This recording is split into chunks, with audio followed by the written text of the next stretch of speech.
What's going on, ladies and gentlemen? Welcome to another episode of Double Coverage. We hope you're still living, loving, and breathing sport. I am your boy, Dom, and I'm with the great man himself, Saucy.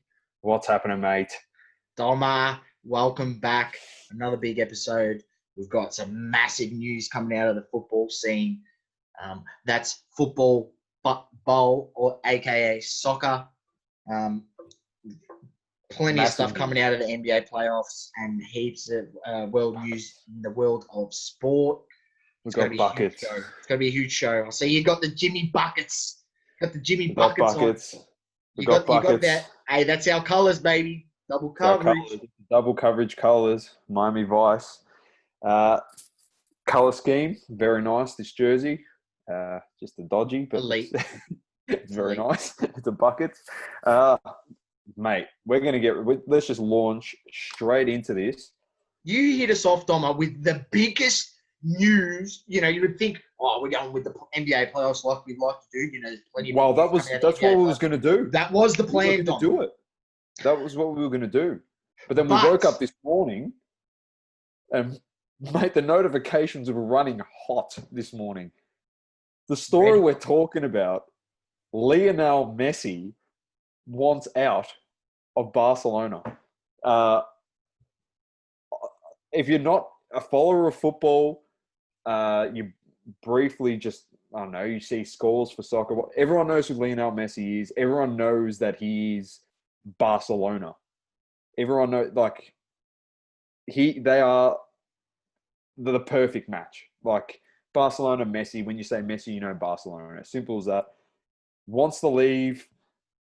Biggest story, I know you and I were going nuts today, back and forth, what's going on? And then early reports were he didn't know where he was going, and everyone was wondering, and all the fans went outside the new camp, which is their stadium, and they were chanting for Messi to stay. This is before they knew anything. And then about midday here in Australian time, news broke that he had conversation with Pep Guardiola at Manchester City, and that he does want out, confirmed. He doesn't want to be there, and his destination club is to be Manchester City, but he could go anywhere. We just wanted to just really dive into this and dissect it for you. It was just, I don't know, a lot to take in. Domma. A lot. Man, I could not believe what I was reading. You know, there's been whispers in the past, Messi potentially leaving, you know, but just what Messi means to that club, like he's been there his whole career. To imagine him in another jersey, it's unfathomable. It would just look bizarre. And I couldn't believe it that he's confirmed himself that he does want to leave the club. He does not want to be there at all. Very interesting that Man City is tied to this, and it is very interesting. It's coming off an absolute slapping that they received from Bayern Munich a week ago in the semi-finals of the Champions League. A slapping, ladies and gentlemen. 8-2, if you remember. As we like to say on this show, 9-1, because an own goal was kicked. So I'll tell you, it's just, if you don't know, he's contracted to the end of next season. But this is the part, ladies and gentlemen, that is mind-blowing. It gets juicy. Both Saucy and I, it is absolutely mind-blowing. There's a thing in his contract, a clause where before June 19, he was able to leave the club on a free transfer if he wanted to leave. But due to COVID and what's happened, obviously that date was surpassed. We came back and played Champions League now, August. But the clause in that contract that got eclipsed by not leaving on free transfer, for a club to buy out Lionel Messi from Barcelona, they would have to fork out 700 million euros. That is approximately, in Australian dollars, over $1 billion. Yes, billion with a B. $1 billion just And I was thinking about this source. It's $1 billion, Australian dollars, just to break his contract. Then he comes for free. Then they're not even paying his salary yet. Yeah, then he's going to get paid $400,000 a week.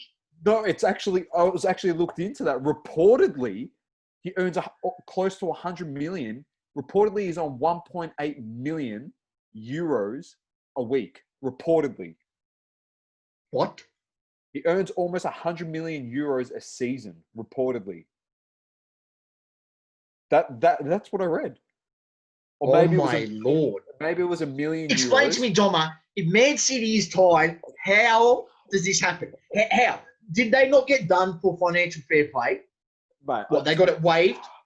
I'm telling you, that oil money you talk. That oil money. We lost the plot a couple of weeks ago when they got off, and we're like, they keep getting away with this crap. And then they're linked to supposedly pay 700 I can't million. Believe this. I actually can't believe this.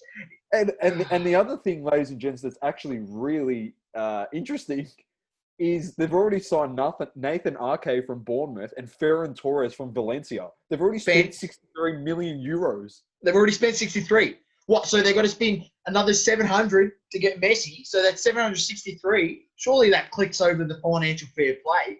But I was looking into the financial fair play, and you can only have a loss of I think it's 30 up to 35 million a season for 3 years. Each year for 3 years.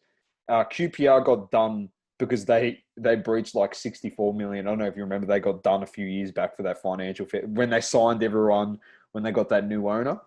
But honestly, the financial fair play takes into consideration, it's not just the players.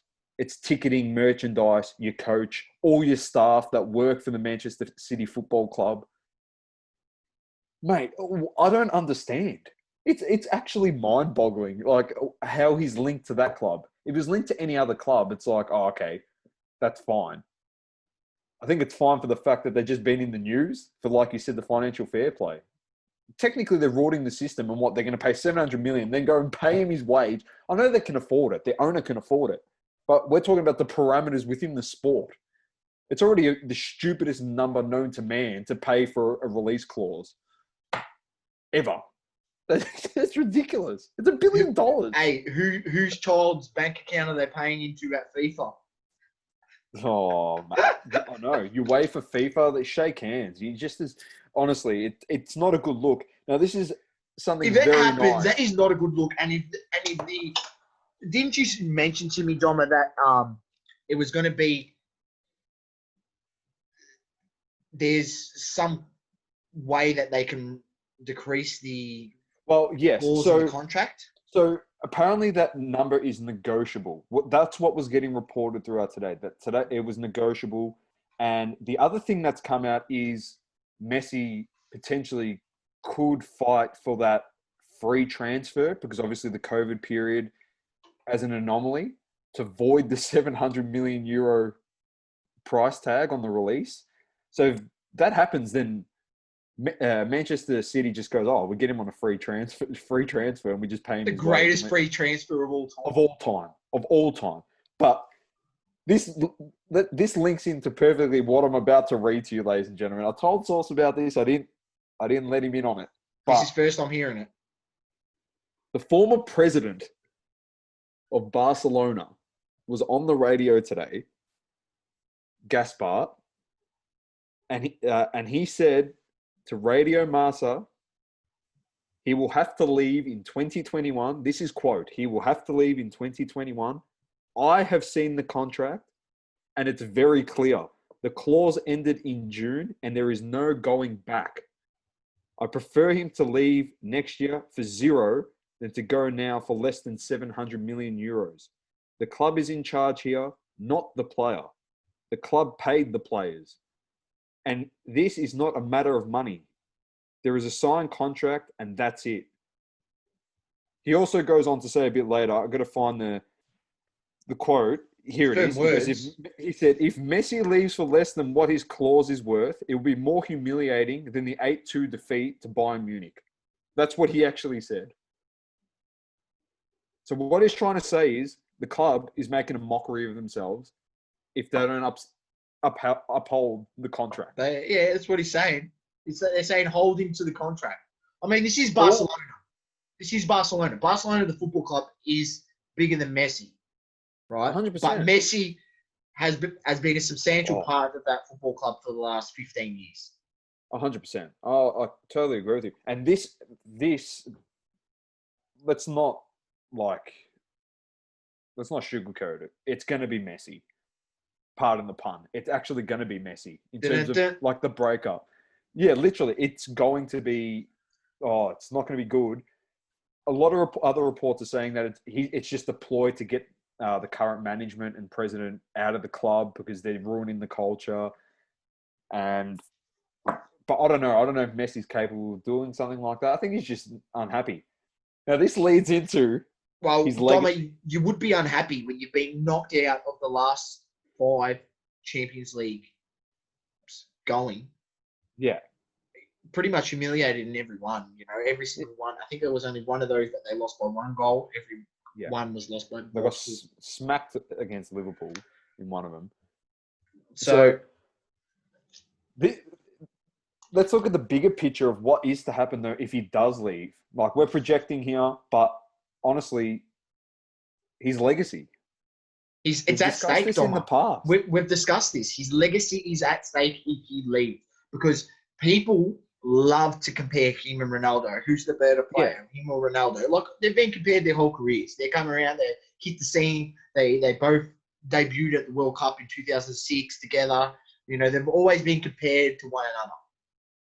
You got people who say Ronaldo's better, people who say Messi's better. But there's one thing that Ronaldo has done better than Messi, and you can't argue this point. You can't argue it. You can't argue it. That's because, Ronaldo, has gone to multiple leagues, multiple teams, and won. Yeah. And has broken records all across.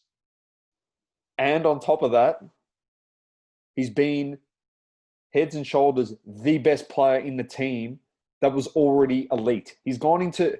Like, I understand a lot of the arguments made against Messi about if he does go to Man City, he's going to a stacked team. That's fine. You can go to a stacked team, but you better move into the stacked team and be the best player in that team. Because Ronaldo went to a stacked team in Madrid, and he was heads and shoulders Real Madrid, the club, when he went there. He was by far the best player.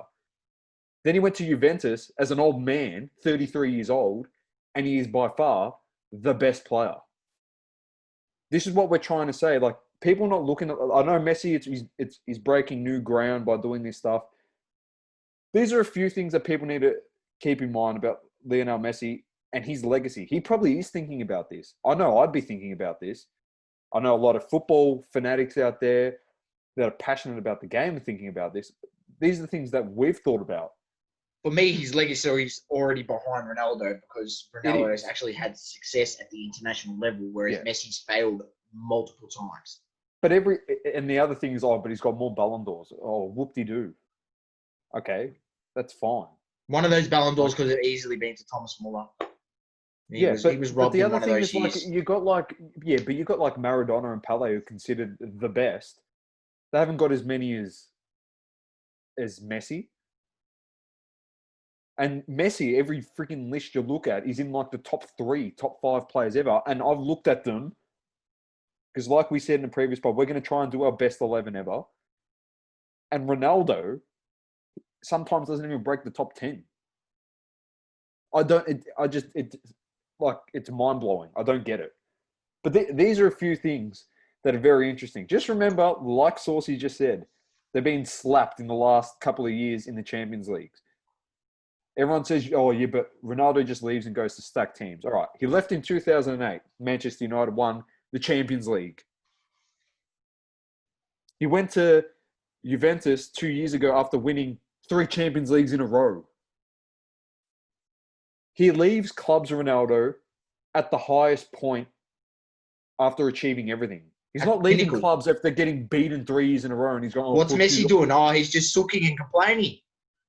That's the way people are going to look at it. The other thing is literally, as a club at Manchester City, the players that are there, if they pay 700 million euros and he comes there, Lionel Messi's legacy, the pressure on Lionel Messi goes on to the whole entire Manchester City team because they are expected to win the Premier League next season, no matter what. Yep. They're under that much pressure as a side to perform and to win. It is ridiculous.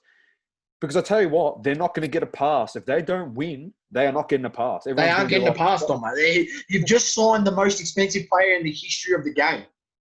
Arguably, people say, "Oh, he's in the top 3." The greatest and the greatest ever. And you're not going to win. You better win. Because Ronaldo went to Madrid and he won. Off the bat, I'm pretty sure his first year he won it. La Liga. Like, that's the pressure that's coming, and that's going to go onto the whole entire side. Like, I don't know. Like, what do you do? It's a lot to take in, Domma, but it's reality. It's reality. And people need to think about this thing, because if he goes to Man City and they fail to do well, in the Premier League, they fail to do well in the Champions League, people are going to question him. People are going to question. And I'll tell you what, this part of his career forever. It's going to be a season where he's going to have to prove everyone wrong because everyone's going to be watching him with him under a microscope, going, "Oh, can he do it? Is he going to win?" People, what's the argument, Dom? People say he plays in the soft league in Spanish league. A lot of fouls. He's going to the toughest league. He's going to the toughest league. What they call it, not as tough as back in the day, but when you watch as much soccer as I do and you watch multiple leagues, it is refereed differently. And I don't care what people say. It's some stuff in the Premier League. I don't know. In my opinion, there's a few fouls that could be more fouls that get in, but stuff that you do get away with stuff a lot more in the Premier League. More physical. So much more physical. I can already tell you straight away, like the people, if he doesn't succeed there, will automatically be like, yeah, well, Ronaldo dominated that league for so long. Like, dominated that league. It's big news, Domma.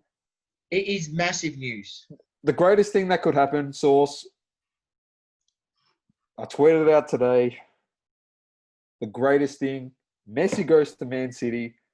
I don't know if you've seen the reports, but the untouchable clause on Cristiano Ronaldo has been lifted at Juventus. They've had some financial struggles due to COVID. So obviously cost cutting and whatnot, which is understandable. But how good would it be? Manchester United go, stuff this. We're throwing the book. Ronaldo, we want you back. And we get a Manchester derby, Messi versus Ronaldo. That's a dream. It'll probably never happen. But that's what I don't think it will happen, Domma. No, it won't. I think I'm just dreaming as a Manchester United supporter. But before we finish up, it is wishful thinking. We've got some transfer news. Rodrigo from Valencia went to Leeds United, which is a good get.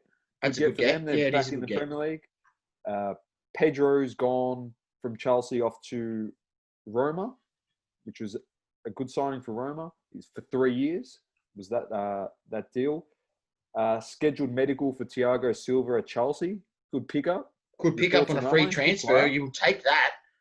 Word is Thomas Tuchel, coach of PSG, was begging the board to offer him a new contract.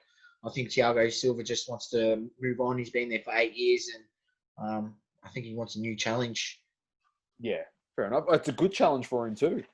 Oh, mate, let me tell you, the Premier League's getting stacked next year. Like, he's getting some good players in. It's going to be a good league, that's for sure. And it's coming around in 3 weeks, Domma. 3 weeks, I think. It's 3 weeks. 20th of 21st, I think. So maybe it might be 4 weeks. But this is another good signing as well. Apparently, rumours James Rodriguez is from Real Madrid, could be playing for Everton. That's a good get. And then Chelsea's also looking. Yeah, and then Chelsea's also looking to get Kai Havertz from Bayer Leverkusen as well. So yep, seen that one. Havertz on the inbound. Look at the quality that are coming in is ridiculous. Rumour is Hector Bellerin could be on the way out of Arsenal, potentially signing up for PSG. Yeah, I did see that. Very So interesting. there's quite a, there's a lot of rumors, but the biggest Do it up. one, Messi, Lionel. Messi. Is he going to do it? Is he not going to do it? We'll have to wait and see. I want to see him go to Man City. I want I to see do it. too. I want to see I it. want to see it. I actually, if they pay the 700 mil, look, they're going to get away with it because oil money talks, and they'll just pay someone at FIFA or UEFA and get away with it, mate. Like let's just be real here. Like even though we're going to complain about it, Yeah, no. it's going to happen. For FIFA and UEFA will be like, oh, we're getting the best or second best player in the league going to the Premier League. Why would we not want that happening? So imagine the revenue you're going to get. Oh, massive revenue, massive. Every single Man City game, home and away, will be sold out. Money talks. It's all about that dollar. Dollar, dollar, dollar, dollar. It is. Anyway, coming up next, we've got the news from around the world, so stay tuned for that.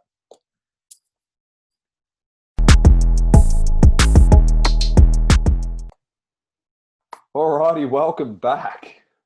Big first segment there. Saucy got his singing voice on. I'm still excited about it. Messi, imagine Messi in the Premier League, man. Oh, be elite.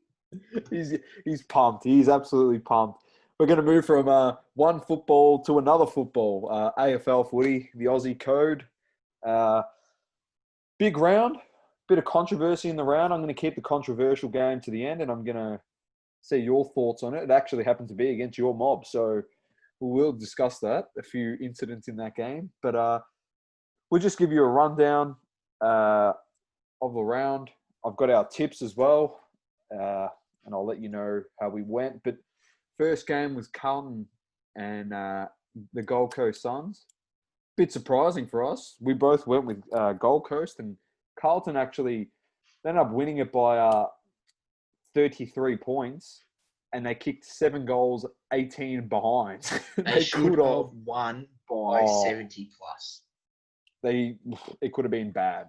Really I watched that game. They thoroughly outplayed Gold Coast. They did. Look, Carlton have put some good stretches together, and they've won 3 on the trot. I think 3 or 4 on the trot, pushing towards finals, getting better each week. I think they are. It'll be good to see. Once we do our tips, we'll have a quick look at this week when they play Collingwood. So Carlton Collingwood this week. We had the Dogs against the Demons. Demons came back. They were down. They destroyed the Western Bulldogs in every stat, practically around the ground. But they couldn't stop their rebound footy by the Dogs. Their quick movement of the footy on the rebound, getting into the forward line, and a couple of their small forwards racked up some goals and put them away. Just looks like they were a bit more clinical in the finishing. They were. Domma. They were a lot better, a lot cleaner with the footy. Some terrible turnovers in that game. I'd just like to highlight one of them. Caleb Daniel, the smallest footballer on the ground. How you can kick it to him like the man on the mark when you're about to go into 50 on a short. That just sums up the skill errors by the Melbourne Football Club. You've kicked this, and it wasn't like you barely missed. Who was it? You kicked it straight into his hands. Who was it? It was a disgrace. Do you remember who kicked it? I don't think it was Viney. Was it Clayton Oliver? Oh, I'm trying to remember. Nah, but it was woeful. It was so bad. I was just like, it's literally... He's literally the smallest guy in the AFL. He is, and you've kicked it straight into his hands. You couldn't even clear him. But, Dogs too good there. Next game was Port Adelaide against the young Hawthorn footy side. Tell you what, the Hawks came out guns blazing. They kicked away very, very early into this game. Got a good start, but Port worked their way back into it and took the Chocolates in the end by 10 points. So, yeah, did well to fight back. Good effort by Hawthorn, that's for sure. I thought they'd get done by 40 plus, so did well to stay within 10 points. We both went for Port. That's it's a good to get another win back, but you'd be expecting with the amount of players that Hawthorn has out, they should be able to win that game a bit more convincingly. They're not convincing. They're not convincing. They're having lost the week before and not lost by a small margin. Getting pumped by Geelong, getting absolutely pumped. We were convinced. We were convinced about a month ago. But they've got some work to do, Port Adelaide, if they want to take it to what we consider the best side in Richmond. Because Richmond, when they get that front or they get a run on, they really try to put it on you, and they most of the time they do. They didn't against Essendon. That's why I was somehow able to stay in the game last week. But you have to have that killer Richmond footy club. Yeah, 100%. We'll skip the next game because we're going to cover that last. But Fremantle versus Sydney. Who do we go here? You picked the Swans based on their good form with the youngsters. I went with the Dockers. Dockers got the win by 31. Sydney really didn't look up to the challenge, to be honest, this week. Horrendous oversight by me. Horrendous oversight. You can say. Absolutely terrible. It was no good. It was no good. That being said, they did beat them by 10 on the inside 50 count. So they got the ball in there. They got the ball in there. They just couldn't kick a score. Yeah, they could not convert anything. Next game was the Crows against the Cats. The bye round, as we like to call the Adelaide Crows this season. They are struggling. They had some good runs there where they had some pressure, but then Geelong just went into the fifth gear and just put them away. We both went for the Cats in there. Next one up was the Lions versus the Saints. We both picked the Lions again, and once again, Domma, I was just looking at it. 6 goals, 14. This is a game they should have won by 30 plus points, Dom. They beat This is a game they should have won by 30 plus points. I watched this game. They beat North Melbourne by a point last week when they should have won by a lot more. They won by 2 points this week. They can't win the flag if they kick like this. Ladies and gentlemen, if Brisbane continue to kick in this manner, they are not going to get anywhere in the finals. They are doing nothing. Because come final time, when you miss these chances, it bites you. It bites you against the best sides. It will bite. And St Kilda, they're up there. So, but what does that say for St Kilda? They're getting outplayed by that much. Yeah, they did well to stay in the game, but really, should they have been in the game that close? I watched the second half of this. Towards the end of the third quarter, Brisbane, their gas tank was running on empty, and in the last quarter, they were defending for their life. They were trying to run down the clock with 7.5 minutes left in the last quarter.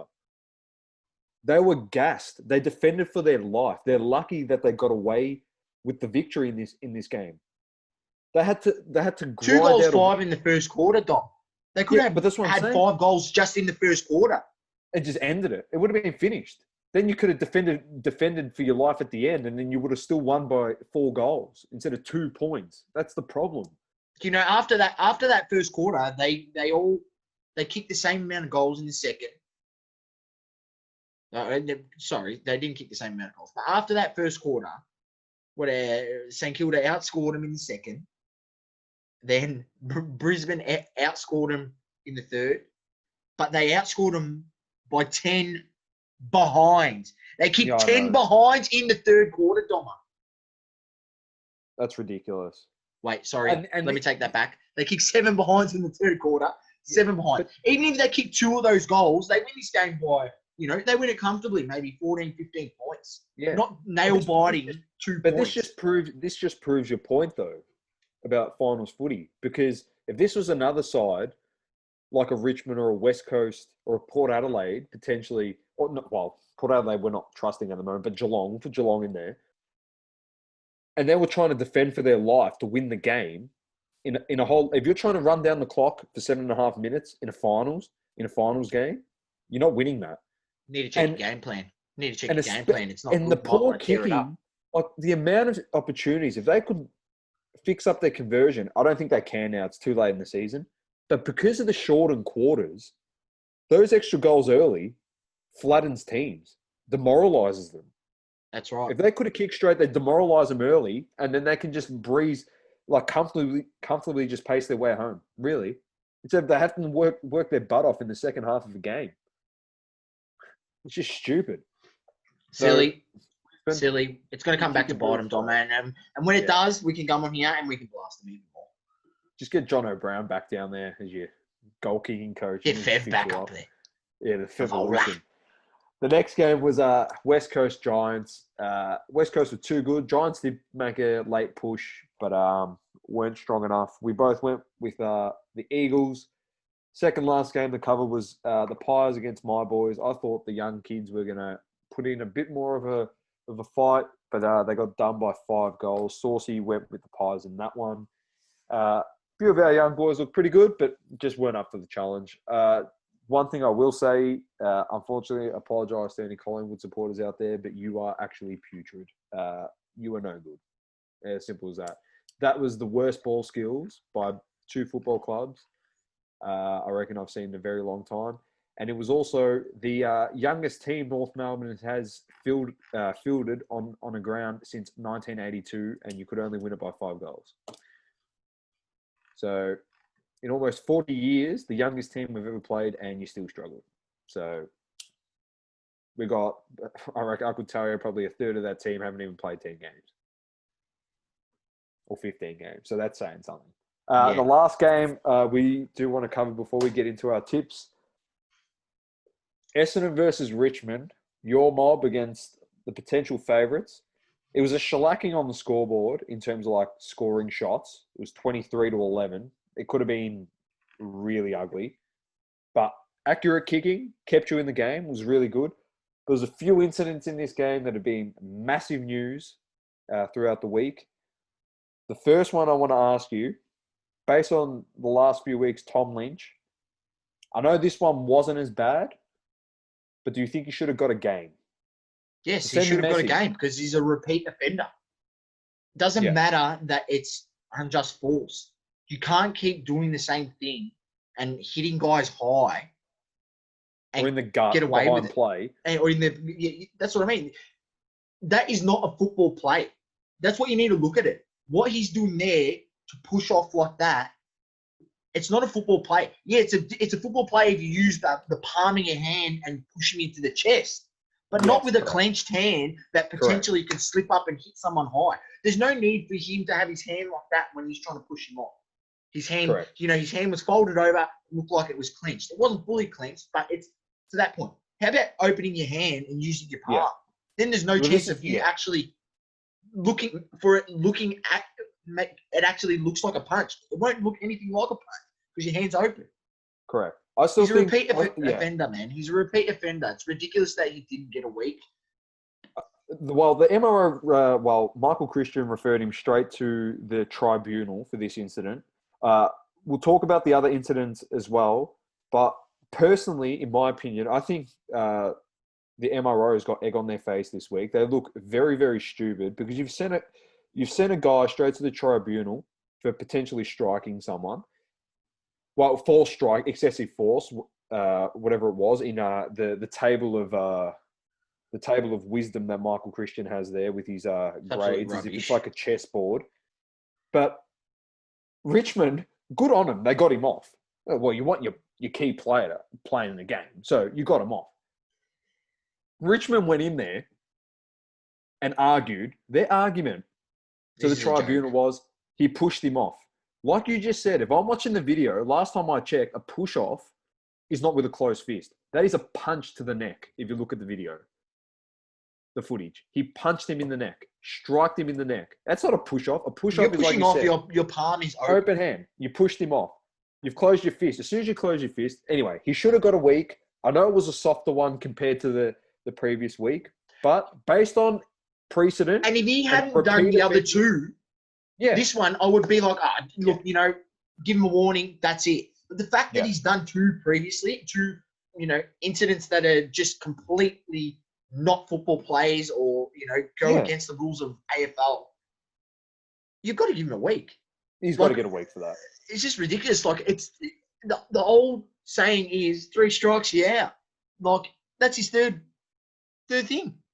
Yeah. Well, it is, Like, and this now moves on to the next one because there was a bit of controversy around a few diving issues from a couple of Richmond players in this game. Firstly, I just want to point out to the fact that Dylan Grimes, Richmond defender, copped death threats for acting. Firstly, I'm just going to say that's not on. You can't be doing that shit, honestly. If you're a human being out there and you're sending death threats to someone over a sport game, you should be ashamed of yourself. Honestly, yeah. you really should check yourself. Terrible act. Lowest act you can do. It is. That is the lowest act. The second thing, before I turn it to you, and you're probably going to agree with me on this, this is not a Richmond, a Dylan Grimes, Nick Vlosten problem per se. This is a league problem. This is a league problem. This is football, modern day football. Everyone does it. The people to blame in all of this is the match review system and the AFL. If you're not going to stamp it out, players are going to keep doing it. And lo and behold, these two went to the match review and they both got off. They didn't get fined. So by not fining them for acting, because they both did, I don't care what argument was presented. You watch the footage, they acted. By not fining them, it just says you're allowed to do it. This is the same thing as an example. I'll give you another example of the AFL and trying to stamp out things that they say, oh, you shouldn't be doing this, you shouldn't be doing this. Ducking rule. What did we say a couple seasons? When you duck into a tackle deliberately and you get tackled, even if you hit your head, it's holding the ball because you've initiated the duck to get the head contact. Instead of ducking, you could lift your hands up in the air, get wrapped around the waist under your arms, correct, and you can get a handball there. Over the top. But you've decided to duck. Duck. And what happened? They said, no, if you do that, you're going to get pinged for holding the ball. How is it policed?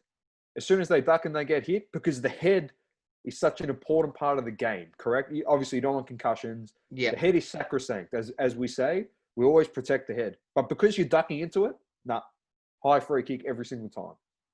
This is an AFL issue. Let's go back to the acting. It is an issue. AFL problem. It is and has been a problem for a long time, Domma. Like, we know this is the case, and it's been going on for a long time, and it's just getting worse and worse. And you're just seeing some of the most ridiculous free kicks being paid, and the umpires are like falling for this sort of stuff. So, but you can only blame the umpires so much because you come back to this. Like, I mean, they're trying their best, and they're doing a decent job. Like, everyone loves to get on the umpires, but there's so many more things that happen within a game that could potentially win it than just, a couple of decisions. But I will say that Grimes one on the weekend, that is beyond an absolute joke. That is beyond an absolute joke, right? Go have a look at the footage. The rule doesn't stand anymore. They abolished the rule, hand in the back rule. So you can actually do a little... you can touch them in the back. You can touch them in the back and hold your ground. You can't shove them, but you can hold your ground like that and extend the arm and hold them there, right? Yeah. Which is exactly what Stringer did, and Grimes decided to throw himself forward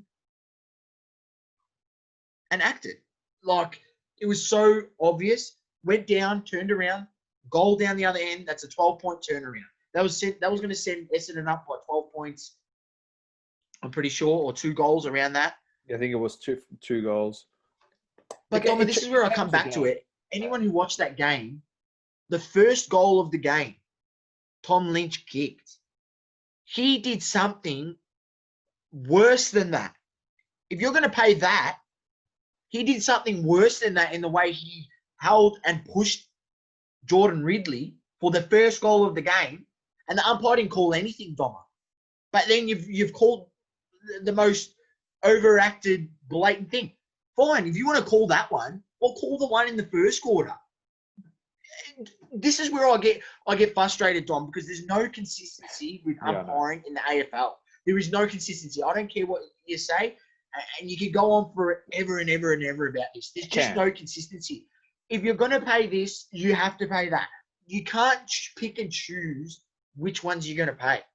Like, it's just ridiculous. And another thing, Domma, while we're on the umpires, the dropping the ball rule, holding the ball for dropping the ball, or incorrect disposal, is that still in the rule book? Can we find this out? Can we write this down? Find rule. Well, 2 weeks ago, it was holding the ball for absolutely everything, so we could speed the game on, really.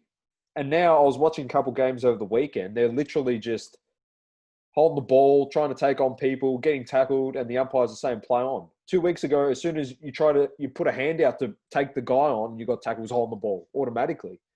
So I understand our game's open to interpretation by the umpires. It's a tough job. I'm not saying it's an easy job.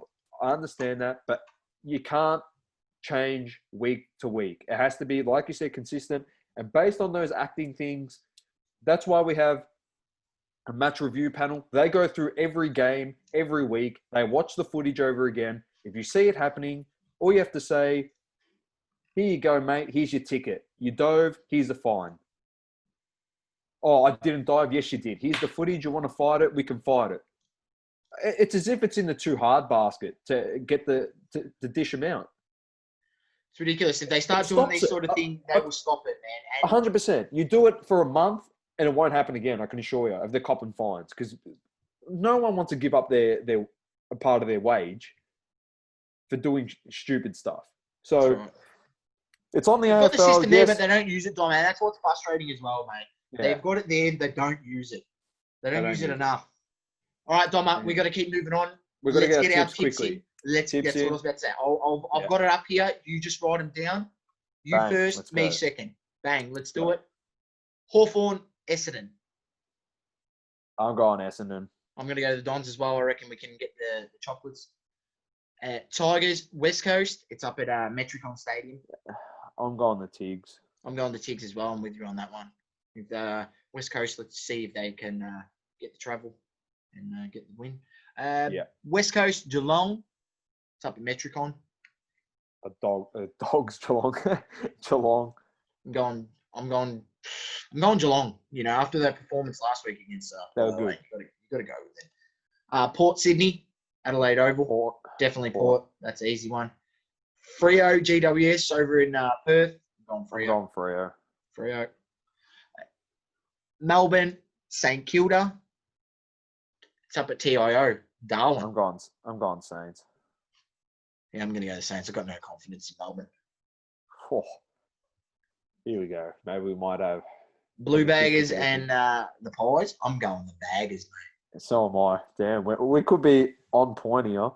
And Gold Coast versus North.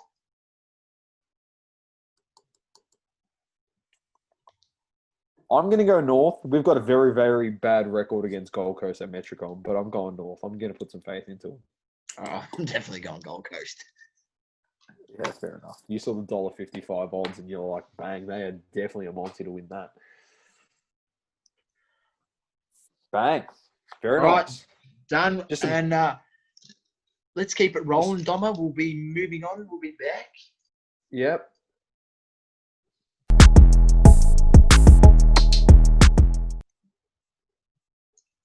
All right. We got some F1 news really, really quickly to get through. Nothing happened. There was no race this week, last week, but there's a race this week. We've got the Belgian GP scheduled for this Sunday. And also during the week, we've had another 4 more races added to the F1 calendar for the 2020 season. We've got Turkey on the 15th of November, Bahrain on the 29th of November, Bahrain again on the 6th of December, and then Abu Dhabi is the final race scheduled so far on the 13th December. So some good stuff there. Great to have the racing calendar extended and on a different continent now, so which is good. Nice. They're being able to move around, which is good. It's good. Yeah, moving outside of like Italy, Spain, and whatnot, which is good.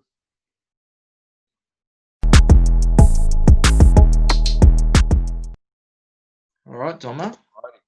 Let's keep it rolling. That was a quick F1 segment, but we'll have a bit more for you next week, ladies and gentlemen, when there's actually been a race this week. Yeah, when Lando wins the GP this week, we'll be up for that. He's calling it. He's man. Lando. He's man. He's Lando.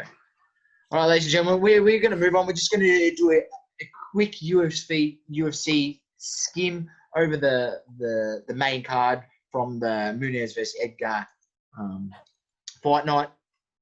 So we'll just go through the main card. We've got Daniel Rodriguez getting the W over Dwight Grant in the welterweight division. Women flyweight division, we've got Maria Agapov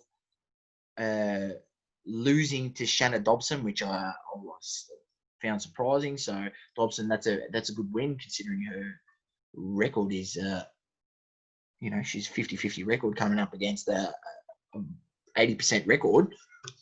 She's definitely got the chocolates on that one. You got the lightweight division. Austin Hubbard being defeated by Joe Solik. Martin Prachinio versus Mike Rodriguez. Mike Rodriguez getting the win in the light heavyweight division. Watch that fight. Mike Rodriguez knocked him out in the first 2 minutes. Let me tell you, it was clean. Go watch that knockout. It's just type that into Google and you'll find a replay. The replay only goes for a total of 2 minutes, so it's a quick one. He gets knocked out. And then the main fight, the bantamweight division, Pedro Muniz versus Frankie Edgar. Domma, people were down in Frankie Edgar. Older lad. He's been around the traps a fair bit. He's been around the traps. He's been in multiple weight divisions.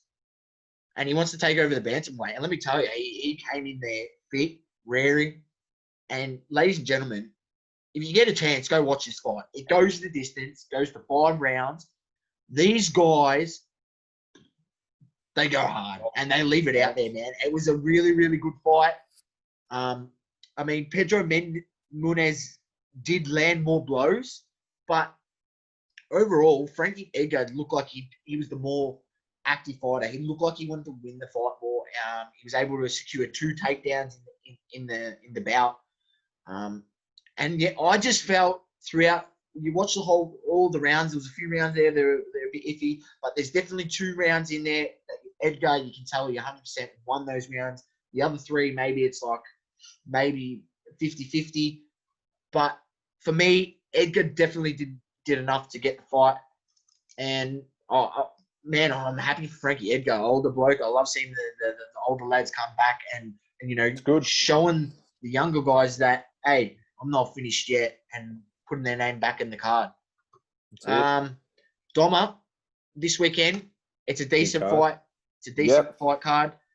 Everyone tune in. I'm just going to read you the top 2 fights. Obviously, the main event fight on there is Anthony Smith and Alexander Rakic, light heavyweight. Anything with the word heavyweight in it, just watch it because there's always a chance for bombs to be thrown, and it's exciting. It's exciting stuff. I love watching the heavyweights. Then you got the welterweight, Robbie Lawler versus Neil Maganin, and then a few other fights under that. Light heavyweight division, like as I said, I love the heavyweights. Magdamov and Klev versus Ion Kutalab. So tune in to those ones. Domma, that's just a quick UFC run over. We've got a lot of NBA to talk about, don't we? Oh, we've got a lot to launch into. We'll come back and have a chat about that.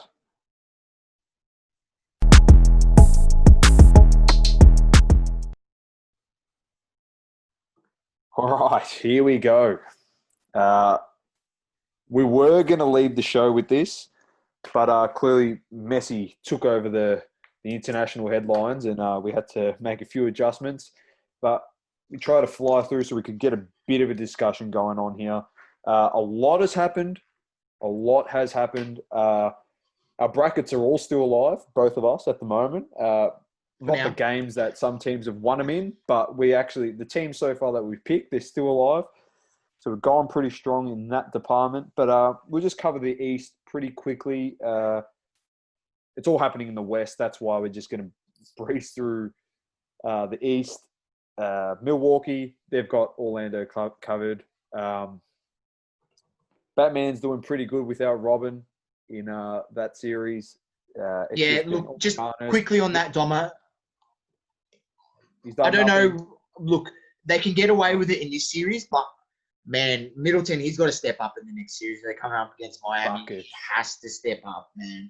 He has to step up. He can't keep getting away with what he's putting up at the current point. He just can't, Dom. It's just criminal. Like when you're supposed to be the second best player on that team, and the numbers he's putting up, jeez. Oh no, I agree. You know what's he put up? He's put up 14, a whopping 2 points in game 2, 17 points, 21 points. I mean, you know, the last 2 games they've blown him out. So I mean, I wouldn't call that. Well, really. Just quickly on that too. Listening to our boy Colin Cowherd, he brought up a very valid point about this. He said if they can't beat if they beat Miami in the next round, but they can't beat Toronto and they can't even make the finals, and Middleton does nothing to help, or they do make the finals and then Middleton does nothing, no one's going to Milwaukee. It's not a free agent market. Yeah. So the odds are Giannis is going to leave. Why would you waste your time there? He wants to win titles, and he's not going unless they blow the team up. But then you're losing prime years for Giannis. So that's a discussion down the track. But it's not looking. He needs to step up.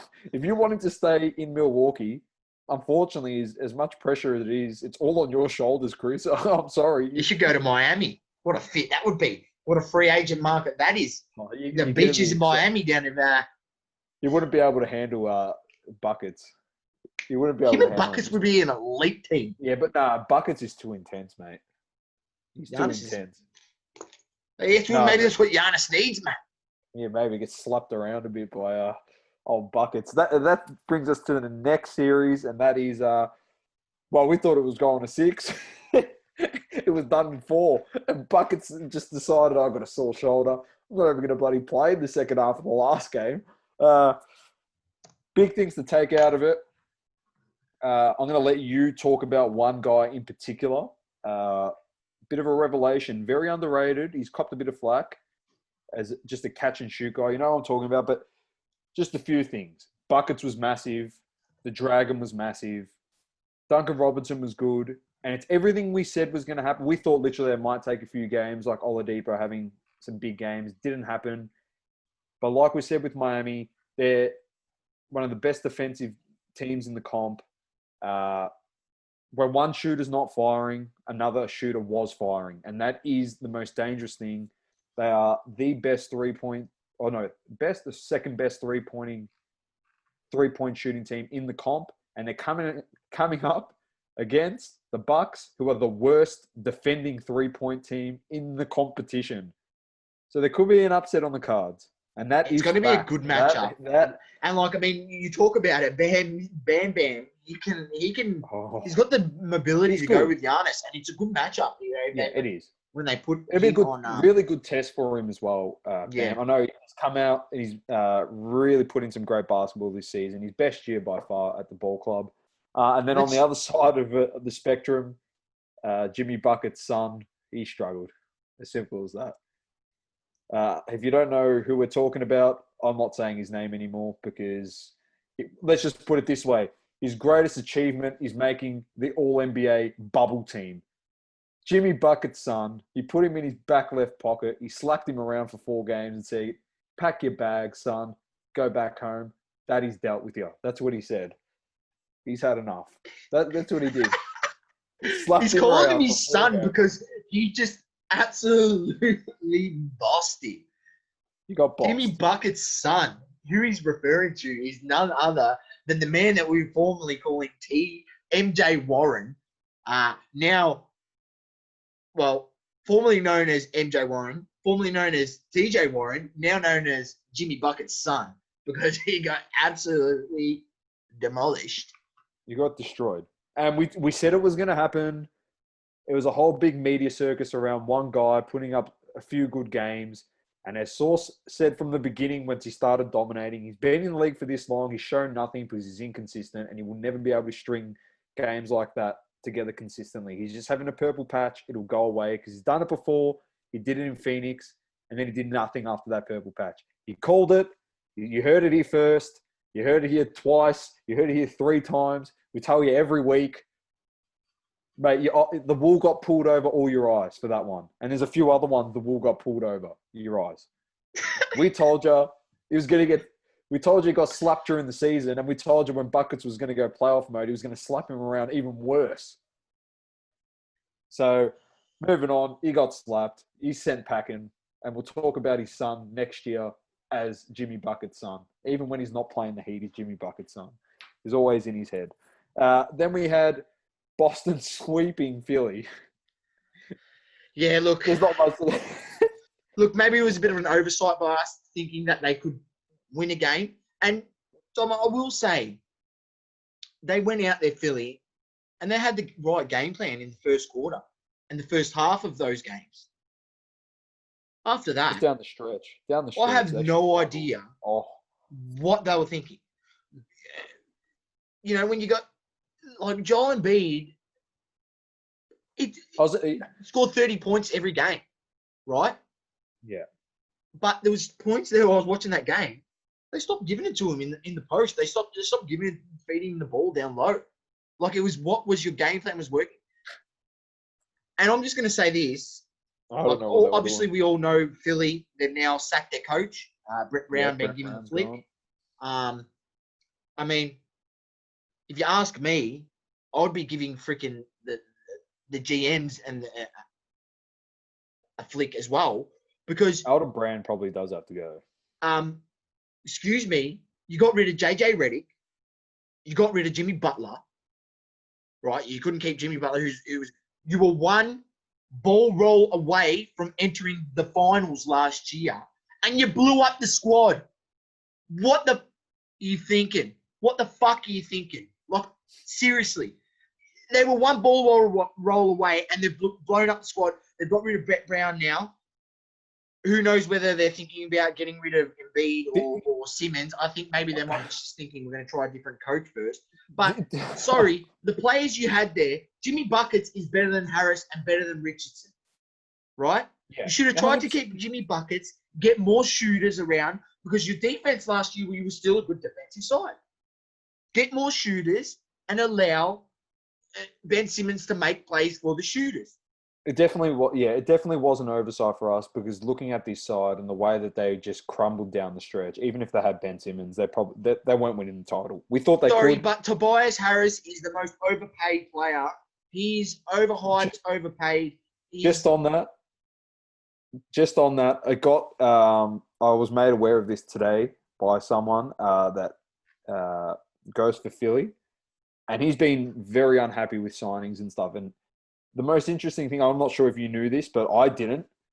They signed Al Horford and Tobias Harris when they knew that Simmons and Embiid were coming off their rookie contracts. So these are your two guys you know are going to be your franchise players, and you've gone and taken on these terrible contracts in Harris and Horford.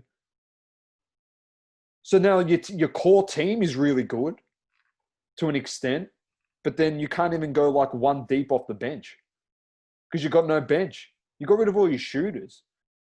They're in a lot of trouble. They've got to blow it up. I don't know. Alton Brand came out today. He's struggling on the management side of things. He said, no, we want to keep them both and we're going to build around them. Well, I'll give you a hint, Alton. This is what you got to do. Because he ain't no Elton John. He's not working no magic. I can tell you that much for free. He's a spud. Get rid of every guy around him, around Embiid and Simmons, if you want to keep them. Keep Josh Richardson because he's young. Horford has to go. Harris has to go. They're two massive contracts that are terrible. Get some mid-level tier players that are good at defending and can shoot the freaking basketball, and then get your bench with role-playing, defending, shooting guys as well. Get some vets on that team that can actually shoot the basketball. Yeah. Stop relying on young kids coming off the bench and expecting them to carry you to a playoff win. Like Matisse Thybulle is going to be good, but you can't have young guys doing everything. That's right. You know, you got to understand, you got to have those vets in there that drive those younger players. So it all works hand in hand. If you just have all younger players, don't have those vets that know what it takes to get it done in the playoffs and understand what needs to be done to take your game to the next level, you know, how you get to that next stage. I just had to drill them, man. I don't understand what they're doing in Philadelphia, what they are doing in that organization. I don't understand. Like, you've got a guy in Ben Simmons who can pretty much beat anyone off the dribble, right? With the way the NBA's played, you switch so much. He can pretty much beat anyone off the dribble. As soon as he collapses that defense, he can kick out to shooters. If not, he can 100%. finish at the rim. Then you've got Joel Embiid. Like, what you're telling me, he can't develop his he can shoot the three, but if he can start hitting that corner three, which is the easiest three in the NBA, players hit that at a highest clip because it's actually lesser than the top of the key, less Yeah, the distance. range, yeah. And develop that up towards a 36, 38, 40% shot, you have the potential to have a great team. You've got a guy who makes the plays. You've got shooters. You've got a guy who you can A big guy put in the to block, dominate. who can get you a bucket at desperate times. You know, running motion in the low block, getting the switch, and then getting the mismatch so that he can back down to the smaller guy or just turn around and shoot over him. Like, you've got the pieces there. Like, you've got the two main guys. Just stop stuffing around and stop. You know, they got rid of their best shooters and they bought other guys who aren't as good shooters. And that's statistically as well. You got rid of JJ Redick, one of the best catch and shoot guys in the whole NBA. Perfect for your team coming off the bench. Yeah, because they didn't want to pay him. So so we will get rid of a shooter and we'll put Al Horford in our team, another big guy that can't shoot. That makes sense. Like, they just made some poor decisions. I understand Al Horford was an all-star once upon a time, but Al Horford is not as quick as he used to be. Yeah, And 100%. He's a good player. he's not a starter in the NBA. He's a coming off the bench guy now. He's that part of his career. He's coming off the bench. He's got a shit contract. That's right. So He's overpaid. You're paying for an all-star type player, but he's a guy that comes off a bench. It's an all-star contract for a bench player. That's what it is. And terrible business. Terrible business. On to the next one, Domma. Yeah, talking about Philly, that pissed me off. Raptors swept Brooklyn. Good game by Karis LeVert in the last game. Shot 35. Really good. Bit of an issue going into the next round. Cole Lowry did roll his ankle. They're not sure. He might miss a game, but you know Lowry. He's tough, man. He's got the dog in him, man. Tough, he will play. He's a beast. He will play. If he has any chance of playing, he will play. That guy is tough as nails. He is. All right, let's get into the West. Let's launch into these. We'll get into the Denver-Utah series first. We said last week Donovan Mitchell, he blew us away. He's still blowing us away. 51 in game 3. Murray had 50 in the same game, but it wasn't enough for Denver. They lost that. Like we said, Gary Harris, you're going to talk about this in 2 seconds, but before that, Denver won today. Murray, Saucy's boy Murray, which he called. Good. If you have not watched the last quarter, go watch the last 5 minutes. Go watch the second half of that game. I think, what did he score? 33 in the second half. In the second half. He got 17 in the third quarter. But in the fourth quarter, those clutch baskets, we were having a discussion when it was happening. My goodness. I'm telling you, Murray, he's just got something about him that when it comes to that time, like he wants to take the shot. But as I've said also, he is hot and cold. He is hot and cold. He is hot and cold. He was hitting some big shots and he was saying, no way I'm going home. If you read his lips, he's like, no way I'm going home. He was electric. He was electric. Mitchell only scored 30 today and they lost. Only. Yeah. Mitchell is averaging for the series something like ridiculous. He's averaging nearly 40 points for the series. Yeah. It is absolutely ridiculous what he's doing. Jokic was good, solid. Really it was a good game, man. And they need to get that. They keep my bracket alive. So can they come back from 3-1 down? We'll see. They'll make some adjustments. Do you want to quickly just talk about Mitchell because he's been unguardable and talk about your boy Gary Harris? Yeah. And I just think people are forgetting how good of a defender Gary Harris is. That's another guy you can throw onto Mitchell along with Torrey Craig, who are two better defenders. The fact that they're getting Michael Porter Jr. to guard him, the rookie, he's able to blow by him. Jamal Murray today, he wanted to actually guard Mitchell at times, but Jamal Murray's not the best defender. I think they miss Gary Harris a lot, man, and even Will Barton. Will Barton Will Barton off the bench. Will Barton's averaging 15 points off the bench this season. So, that's a bit of a miss. That's a bit of a miss. I mean, on the flip side, they've got missing what's his name, Bojan Bogdanovic, but Bogdanovic. But right? Mike Conley stepped up big time. Yeah, and that's what I mean. You need those guys to step up. I mean, Denver today, they played a lot better. They were down at points, and in other games they weren't able to turn that around and start making buckets and get stops and make runs. Today they were able to do that. So hopefully that gives them some confidence going forward. I still think this series is right on, especially with Denver winning today. They just have to find a way to slow down Donovan Mitchell and change up the defensive schemes on him and just force the other guys to beat you. Like, I mean, Conley going off. This is the thing with Conley, and this is what we say about vets. Yeah, Conley has played many playoff games with Memphis. Those teams actually went decent in the playoffs when Marc Gasol was there.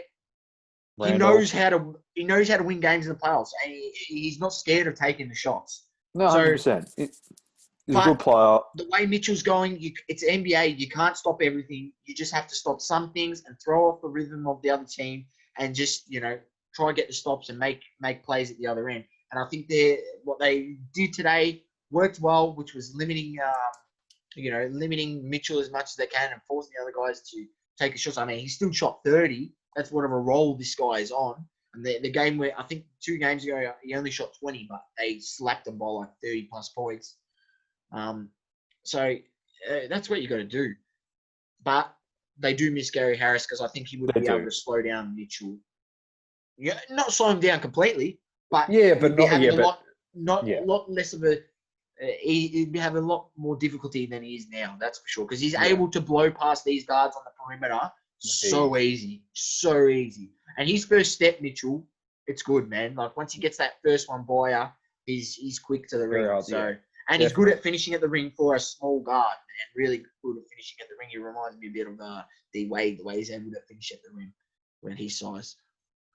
Very nice. I think we'll go into the Lakers-Portland one next because I've got a few things. I'm going to try and trigger you in the Dallas Clippers series and then the last series as well. I'm going to try and get you a bit fired up. So, Lakers-Portland, once again, your boy Saucy called it. The only reason they lost the first game is because they shot 16%. This will be a gentleman's sweep. It'll be 4-1. Portland will get slapped tomorrow. Lillard's not playing. Everyone's saying that. I mean, we could actually afford if AD's not there. 100%. Rest him because without Lillard and just LeBron and the other guys, we've got enough to beat them. That's for sure. What did we say just before we move on? This is a quick one because it's over. But what did we say? Domma, I just want to bring it back to the point that when they lost that first game, the hysteria on socials about LeBron losing the game. Yeah, it's over. They're going to get swept. It was an absolute joke, man. I posted something on our socials saying, like, they're doubting the king. We've seen this story before, ... And the next time I posted something was on my story was today when I've gone, just like that, 3-1. They all doubted the king. This series is over. That's it. It's finished. The series is finished. As much as people Domma, like I said to you, going through the bubble and those first games, LeBron wasn't playing at the playoff Bron that we know, right? He wasn't. He was trying to get his guys involved because he understands. He's been here before. He knows he can't do this himself. Even especially in the 17th year, he needs guys to step up. So it's very important that he gets confidence into these guys. He's done that. Kuzma come out like a different player, attacking from the start. Like I said, he needs to attack in the first half and allow, the likes of LeBron and AD to have take less of the load in the first half. And come crunch time, second half, when the big boy minutes come, that's when they got to step up, right? KCP's been able to do that. He's been able to contribute the last few games. Also, Markieff Morris, getting confused all the time. Markieff Morris stepped up. He's been playing well. I mean, I think our I think guys, the our guys have actually started to hit some shots. Danny Green getting a bit more confidence. I really like that, even though his three isn't going, and I want him to keep shooting it. The good thing about Danny Green, people understand, and like with anything in the NBA, getting your touch as a shooter, you just have one good game, a consecutive good game, that can change your whole playoffs for the rest of the playoffs. You've seen Danny Green and how he makes big shots at times, and how he's able to consistently hit threes. It will change for him. What I like is he's not settling. He's getting to the rack. He's drawing defense. He's making plays for other guys, and he's defending well. So, guys, don't forget the Lakers were still a top 5 defensive team. So, the even top with five, that, yeah, they were the second best, I think, defensive team in the West. One thing just quickly on the Lakers before we do move on. As much as everyone keeps saying it's Portland's mailed it in, this has been an easy one for the Lakers. Like we just said, I'll tell you what the scarier thing about it is. You're playing all the Lakers players into form now. They struggled as a shooting side during the regular season before the break, the COVID break, before we even came back. They weren't a great shooting side. They kept themselves in with defense. By teams mailing it in, it becomes shooting practice. And those guys that are devoid of confidence, like KCP and Danny Green to shoot the three, are like, oh, we've got license to shoot here. And then they start getting hot again. That carries on to the next season, next series. So don't be sleeping on teams like, oh, yeah, they mailed it in. But this is the funny thing, like Sauce just said about the hysteria. Oh, yeah. The first thing was Houston's going to sweep them. Portland's going to sweep them or beat them in 6. That's all we heard. LeBron's got no chance. He's going to stand no chance against Portland. And now the story's flipped and, they've mailed it in now. So make up your mind. Or you can just come listen to us every week, and we told you from the beginning they're not losing this series. We said it could be a tough one, but they're not losing it. Domma, Let's be realistic. Use your brains. You talk about playing our shooters into form. We struggled to shoot through the bubble, 3-pointers, and it was so obvious.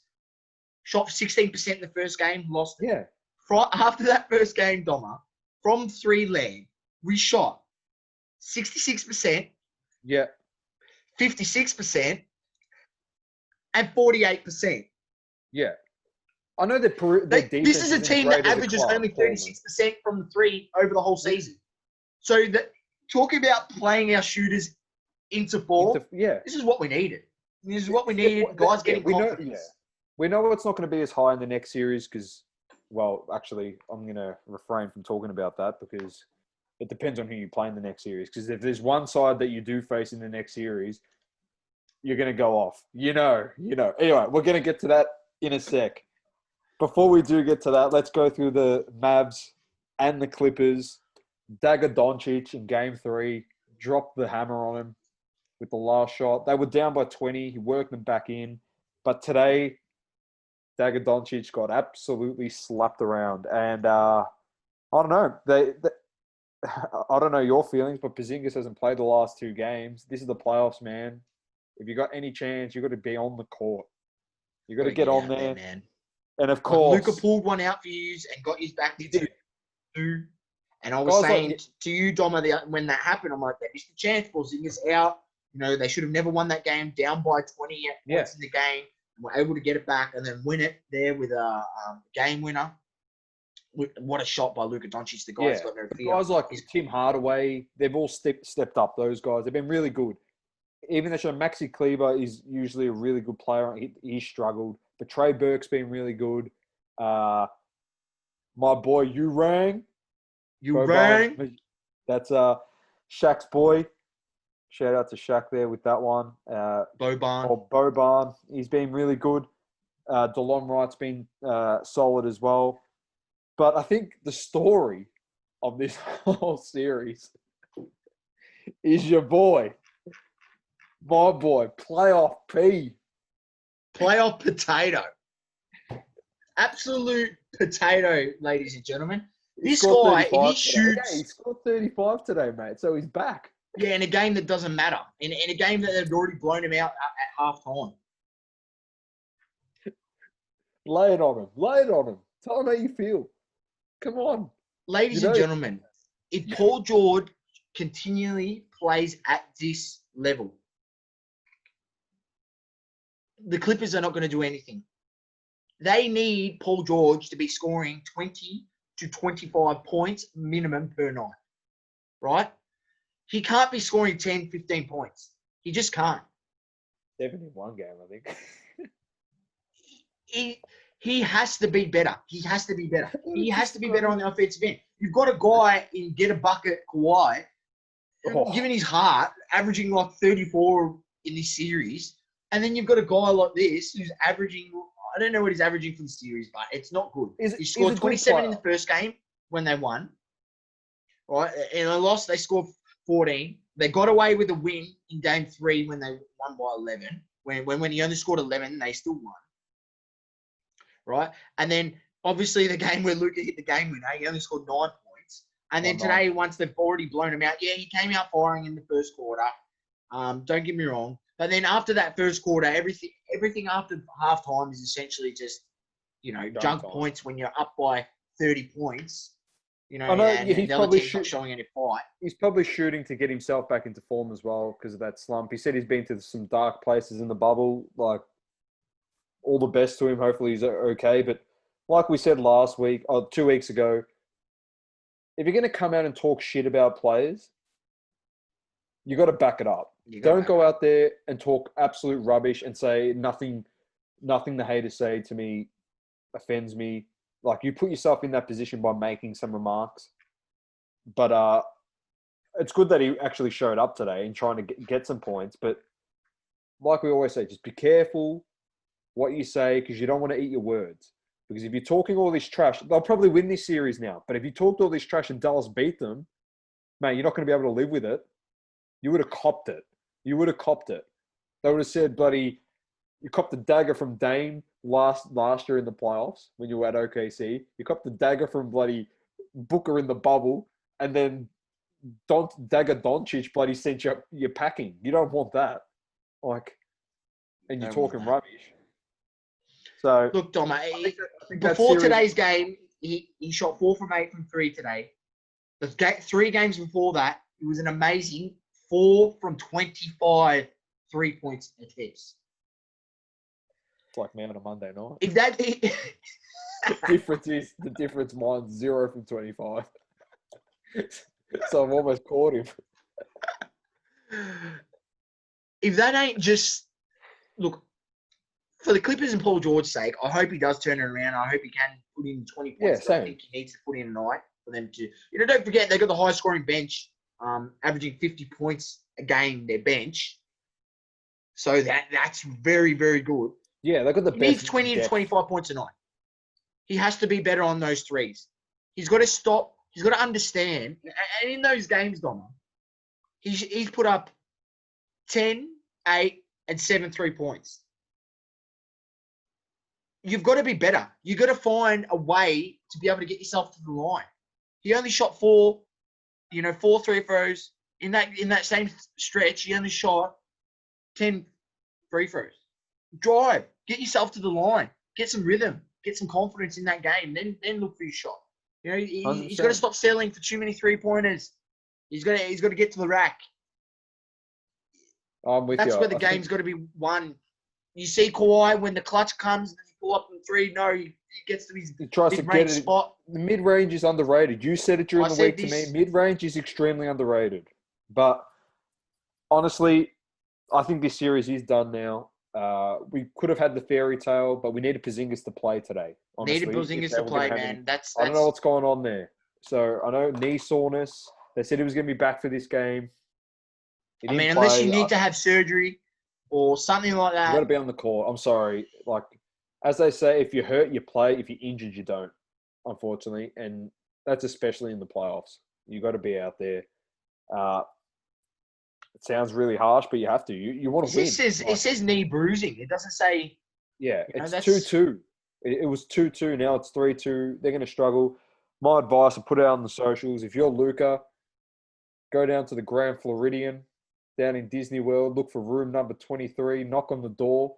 And when the king answers, go into his room, sit down with the king and say to him, how do I win a game, a playoff game that's win or go home? You just pick the man's brain. I don't know if you can do that in the bubble, but if you've got the greatest players, collect Probably some of the against greatest... COVID protocol. Yeah, who cares, mate? Get in there. Go pick the king's brain. He loves Luca. He'd gladly let him into his room to give him some advice so he can beat the Clippers. Because I'll tell you one thing, the king don't want to be playing the Clippers in the Western Conference Finals if he gets there. Let's move on to the team that you need to get through potentially. Well, one of these two teams, the Lakers. Oh, I was miserable last week. My bracket was in a lot of trouble.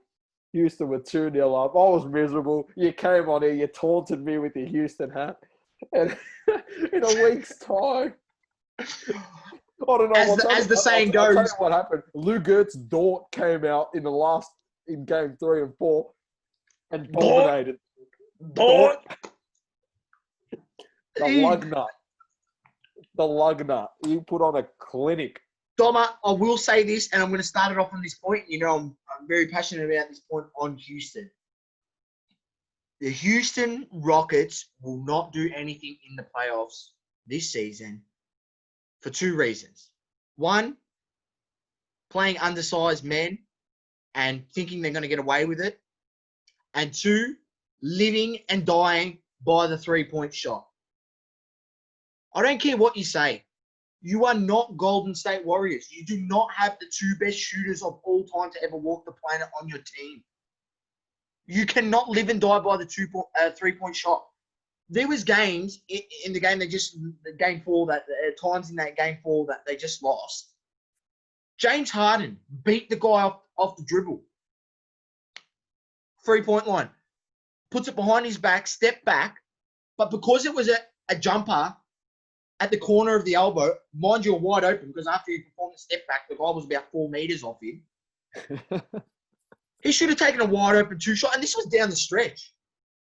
Should have taken a wide open 2-point shot, but instead he kicks it out for a 3, and the guy misses. James Harden and other guys in that team did the exact same thing. They got past their guy, were in the lane, potentially open to either take a short mid-range around the free throw line or just there, or even get to the hoop and try to draw a foul, and they stop and pivot and kick it out for a 3. I understand you do that at times, Domma. I understand. But when you blatantly are giving away a great shot for a semi-contested 3, because that's what the analytics says, that's just wrong. And this is where I'm saying the league and teams in that league, certain teams, Houston being one, had lost their way with analytics and just the 3-point shot. How much they wanted just... And Mike D'Antoni and the Houston Rockets have had this same game plan for the last 4 seasons. And where has it gotten them? Where? Has it gotten them to the finals? Has it gotten them to the finals? Have they gotten a finals appearance? I think, honestly, I genuinely reckon, and a lot of it is to say, like, the bubble atmosphere is different because the crowd isn't there and there's not as much pressure on teams. It's more a AAU type of feel. Like, so the younger players feel more comfortable, you know what I mean? Like, it's how they played growing up. But I can tell, I'll guarantee you this right now. If this was played, everyone says, oh, yeah, they would have dominated if it was like they played their schedule normally. Yeah, I understand Oklahoma's got some young kids, but what's to say guys like Macklemore and guys like that shit the bed when they go travel to Oklahoma? We seen it, Domma, in game 4. They were hitting threes all through They the were third 20 quarter. up. They were 20 up. And They were hitting threes. All of a sudden, what happened, Domma? The 3 went cold. They stopped hitting them. And when they had times to go to the ring or do other things, they kept trying to shoot the 3. It wasn't going. It wasn't working. We've seen what happened to the Lakers when their 3 wasn't working. They shot to 16%. They lost. I'll get that game up. They lost that game by 3. You can't just... Yes, you need to make the 3-point shot at least 30, 35% to have a chance of winning the NBA. It's winning an NBA game. But there's also times within a game when you literally go cold from 3. I think they missed 8 in a row or 9 in a row. You have to have something else. Get to the bucket. Yeah. Get a foul. Get to the free throw line. This is it. So when they went on that cold streak, like you're saying, all they had to do, you think about this. For example, they missed X amount of threes because they couldn't hit them. We'll say they missed 13 threes in that stretch, and they're like, oh, fuck, we can't hit threes. We can't hit threes. If you literally settle for those 13 shots and say, okay, well, out of that 13, we're not hitting them. We've missed 7 in a row, for example, or 8 in a row. Why don't we just try and go to the rack for 6 baskets? If they hit 3 of those 6 and they go 50% from the floor on 2-pointers, they win the game.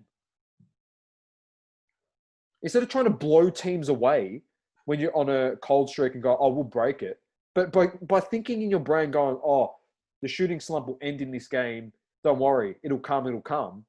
You let your 20-point lead up, and Oklahoma's gone, okay, this is good for us. And when you do that down the stretch, Domma, that is dangerous, man. Allowing the other team to catch on, the confidence that team has, and then they were just able to slip and close it out down the stretch.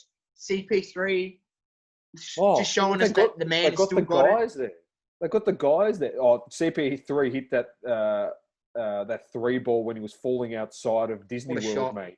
When he shot that, I may have jumped out of my seat. My bracket was alive once he hit it. I was celebrating. But this is the thing. It gives those young guys confidence now to beat this team, which they didn't have in the first 2 games. 2-0, yeah. They've gone out in game 3 and gone, oh, we'll give it all we've got. If we win it, we win it. If we don't, we're 3-0 down. We probably can't win this series. They've won that and gone, oh, yeah, we've got a bit of a sniff here. Oh, we might be all right. And then by seeing Houston blow a lead, the difference is coach of Oklahoma, I've gone black. Billy Donovan, isn't it? Billy Donovan is good at adjusting and reading. I was about to say this, Dom. Props to Billy Donovan and inserting the rookie. Dort, he's been a game changer. He's made it, albeit Harden's still played well. Yeah, but Harden's always going to score. Game 3, he gave him a bath. He was all over him. He gave him a bath. Go have a look at Harden's stats. He put up absolute bricks. Game 4, he didn't have it as easy. Harden was on and he was making shots. But he makes it hard for Harden. He forces Harden to take a lot of those step-back threes. If Harden beats you with those step-back threes, you say, good luck to him. Well done. You take it. But what you don't allow, and what Dort has been doing, is not been sending Harden to the free throw line. Harden hasn't shot as many free throws, though. He's finding it because he's so big, you can't blow past him to get in that area to get the free throw. And when he tries to go past, when he tries to get past him on the perimeter, he's just pushing him back to the 3-point line. And Harden's like, oh, I've got to settle for this step back every time. That's what they want. I genuinely reckon, I know they haven't had Westbrook. I understand that. They haven't got him. Will it make a difference? I'd say yes. For the fact of it's Westbrook. It's not going to help in the fact that he still takes dumb shots. Westbrook, sorry. But honestly, Mike D'Antoni is throughout his whole career, he's just made guards better than what they're meant to be. That's Mike D'Antoni in a nutshell. Yeah. I'm looking at their bench. If you're struggling and you need a bucket, they got Tyson Chandler. I know he's an old guy. Why don't you just put him on? Yeah, but this is where my point, first point, and we spoke about this. In playoff games, you can do things other than it's the 1%ers that get you wins. By not playing talls and then shooting all those threes, you're potentially not giving yourself chance to get as many offensive boards as you potentially could by playing an undersized team. Whereas if you were able to get a guy at center that can actually shoot the 3, that's actually a decent height, like a 6'10", 6'11", close to 7 foot, gives you more opportunity to get more boards. Then you pay PJ Tucker at the 4. And you've got actually a decently tall side. You're good at matching with other sides. But literally, yeah. You're missing all these threes. You missed what they should put up like 53s and they missed like 35 of them in that last game. Check that for me. But you're missing it was like a opportunity for franchise hustle record. plays, man. Like if you watch the Lakers, the amount of offensive boards they get when they're playing McGee and Davis together is amazing. Like they just crash the boards. They're missing shots, but they crash the board. Second chance opportunity points. They shot 58 threes. There you go. That's why, Domma. That's why they're just not gonna do anything. I can see them still getting out of this one. I can. It's 2-2, but oh man, I hope, and I want this to happen because this will be the best thing that happens to the Houston organization. They lose this after being up 2-0, and changes happen, man. They need to get rid of D'Antoni, and they need to stop thinking about this three-ball. Just to end it on this as well, just remember why they blew up the team. They got rid of Capella and stuff because it was clogging the lane for Westbrook. Westbrook is currently injured. Why aren't you playing Chandler? It's not clogging no lanes. No one's taking layups. Westbrook's not there. At least why don't you change James up Harden makes the plays, 3 shooters, and Tyson Chandler can get the offensive boards, man. And kick it back out. And the most highest and hardest shot to guard is the 3-point shot off an offensive board because your defense is scrambling. So you're going to give yourself more looks, and you want to play this 3-point game. Well, put guys in there that can get you offensive boards. Crash it. I just don't understand. Yeah. It's the same game plan over and over and over again, and it's gotten nowhere, and they continue. So, Dom, I'm just going to leave it at that. You keep going with it. You're going to continue to get nowhere. No, 100%. I agree with you. We'll move on. That was our news from around the world. We're looking forward to everything upcoming in the next week before the next show. And a couple series will have ended in the NBA and a couple new ones will start. I know the second round playoff between Boston and Toronto starts on Thursday here. Friday here. Apologies. Thursday over in the States. So that'll be a good one to look forward to. Coming up next, we sit back, relax a little bit, and you still might fire up on Hobby Talk. So we'll see how that goes. Sports cards, hobbies next.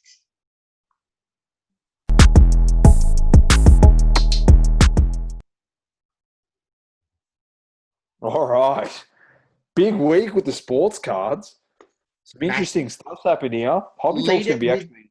Lead it with the biggest, largest amount any person has ever paid for a sports card. Tell us. Mike Trout, baseball superstar, his card rookie on Monday, auto. Rookie auto, which is interesting because it's an auto source.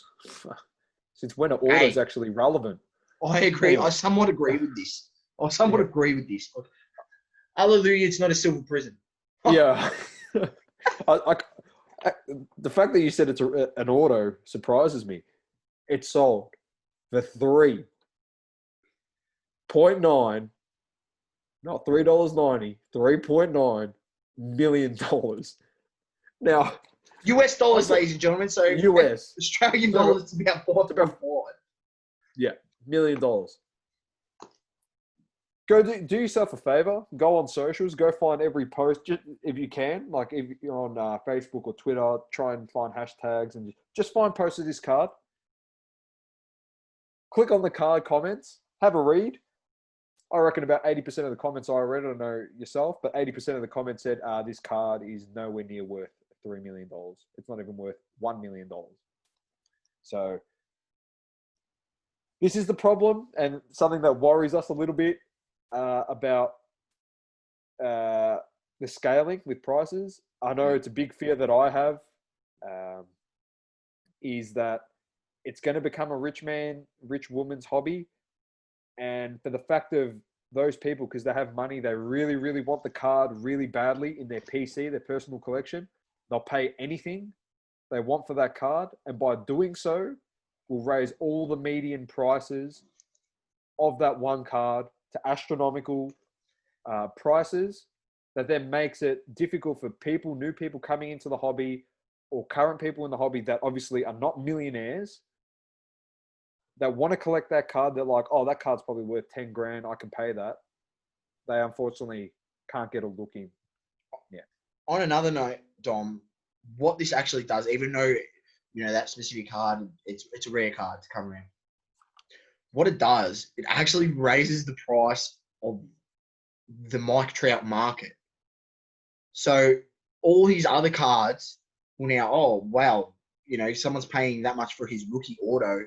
His other rookie stuff should be valued more. So then his other rookie things will start to slowly creep up. Let's put it this way, you're not going out and getting a Mike Trout card for $5. Yeah. Dom, that's one of the Mike Trout. I'll tell you a funny story about Mike Trout. About probably just at around about the start of the whole COVID shenanigans. Well, it's probably about March. Yeah. There's a guy on Instagram I follow, Big Boy Movement 085. I think his name is Sammy Garcia, champion. Was very voicing on there, go buy this Mike Trout card. He's, going to be, go buy his Mike Trout Tops update, PSA 10 or BGS 9.5. This card's going to go up. Like, he should be worth more than this. By the time he finishes his career, he's going to finish with the best stats of all time. He had reasons, right? I looked into it. At the time when he said to buy it, the PSA 10 was around about $1,500 to $2,000 US, around about $1,500 US. I was like, oh, should I take the like? I heard about Mike Trout. Like, I don't know much about baseball, but I've been following him for a while, and I'd seen his collection, and I'm like, oh, this guy knows what he's doing because he's got good cards in his collection. Like, you don't have that good cards in your collection if you don't know what you're doing. Yeah. I didn't buy it. That card soon after, within the following 2 to 3 months, as the COVID period and people were sitting at home, that card sold for as high as like $5,500 US. I should have just taken the punt, put in the money, held it for 2 months, and come out the other end and tripled my money. It's crazy. Genuinely nuts. It is nuts, and there's so many other things. Like, it's happened to me on a lot of cards, but if you get in at the right point, and this is what I say to people sometimes, that some people are too caught up in not wanting to spend too much on the card. But if you do your research on the card, and you really believe that this guy's undervalued, and you've got your reasons, and your research lines up like it has with me on certain things, spend that money. Like, buy that graded card like I did. I bought a Damian Lillard card. All right, yeah, the card cost me $185, right? But USD, so that's nearly 300 Australian. But how much you sold it for? But, you think, oh, I don't want to spend $300 on a piece of cardboard. But that $300, I then sold that for 3 months later for $1,800.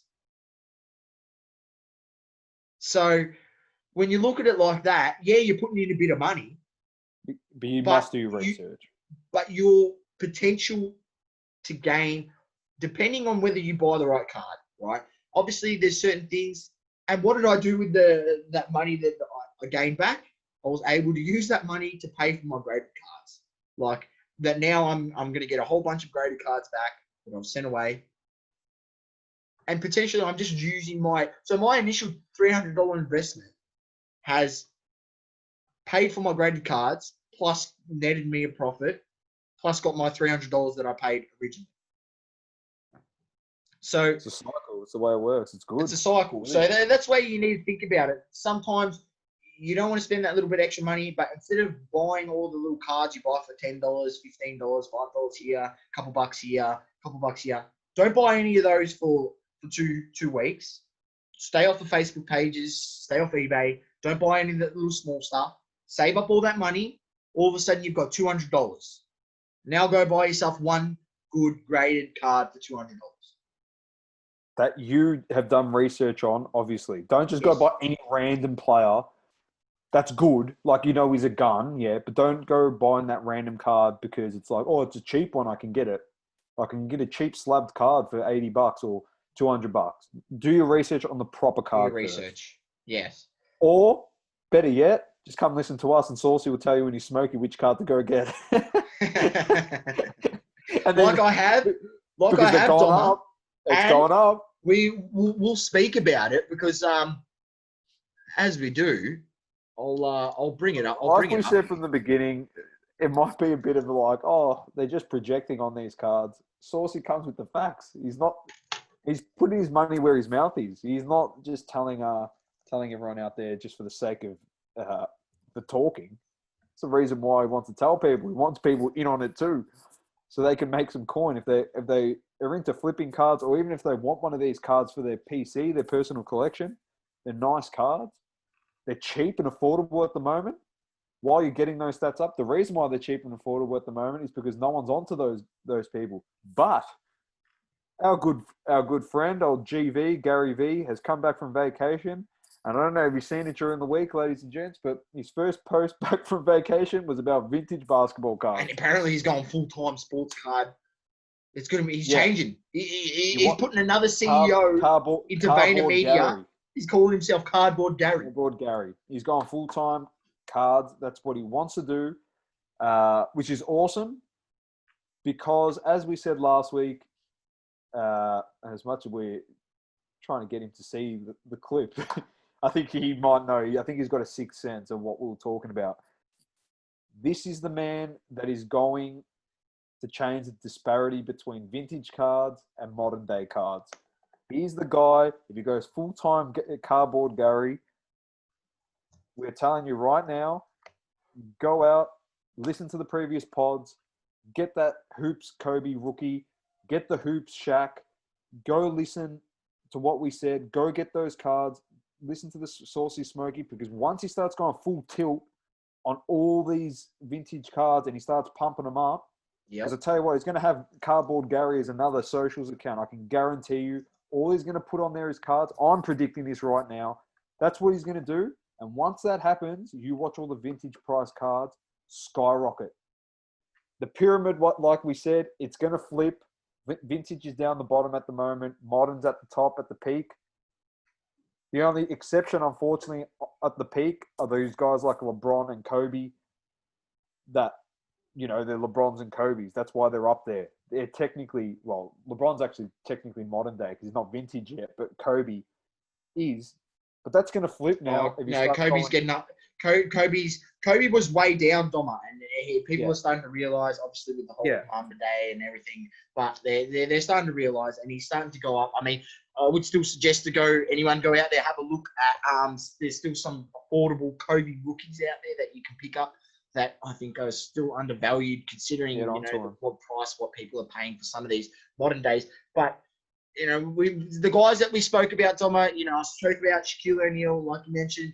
I spoke about his NBA Hoops card, and I spoke about his Topps rookie card. They've all gone up, especially his Topps Gold. That was also another variation that's all going up. Tim Duncan, people starting to realize on him too, so he's slowly starting to creep up. You can still get some reasonably priced raw cards out there, but please, everyone, remember, these cards are over 20 years old. If you can secure a PSA 9, a PSA 10, a BGS 9, a BGS 9.5, an SGC 9.5 and above, I suggest you try just get the graded. Because, you can buy the raw, but you're going to be stuck with the odds that you're going to be stuck with the raw. And the way the market's going, I could potentially see the values of PSA 8s and 8.5s starting to slowly creep up. Like when you see there's a lot of cards out there, like that you can pick up a PSA 8 of some cards for cheap, $20, $30 when to get the card graded itself costs $15 just to get it graded. Or if you're sending it from here, from Australia, cost you like $28 a card by the time you add a bit of postage for the FedEx bill and you know, a bit for insurance and all this sort of stuff, because you send it in a group submission, bulk submission. It's like about $28 or something. So, you know, just if you can secure the graded card, definitely secure the graded card. There's still some out there that are available, but we go on about it. It's there. It's all there. But like we just said, Gary V was talking about it last night. He's potentially thinking about going, honestly, full-time. We are not shitting you right now. Ladies and gentlemen, just understand this, right? And I'll just give you a bit of insight into some of the things that I've done. You know, a lot of people bash Gary V. And I didn't bash Gary V. I just bashed the sheep. When he posted cards and some of those cards went up astronomically and just ridiculous because all the sheep were following him and buying it, I didn't bash Gary V. No, they abused the prices because they abused what Gary was posting for their own benefit. For their own benefit, right? That's why they did it. Yeah, but I also bash the sheep, the people who go out there and fill those orders. You know, going and sending a Devin Booker card that was $300 US to like $700. While he was sitting at home playing bloody Call of Duty. That's right. When he wasn't even performing or doing anything. Like, just ridiculous. And I was blaming the sheep. But understand this. There's times when Gary V posts stuff. This Shaquille O'Neal thing, I've been on it since he posted the Beam Team. He posted the Beam Team rookie. Shaquille O'Neal Beam Team rookie went up quick smart. Went up heaps. As soon as the day's going. Instead of buying the Beam Team rookie, I went and bought the Topps rookie. While everyone was, you know, looking at like all his sheep and only the Beam Team prices were rising, I bought something else of Shaq. Right? He did the same thing with Mookie Betts. He posted the Topps update rookie. Mookie Betts, baseball player.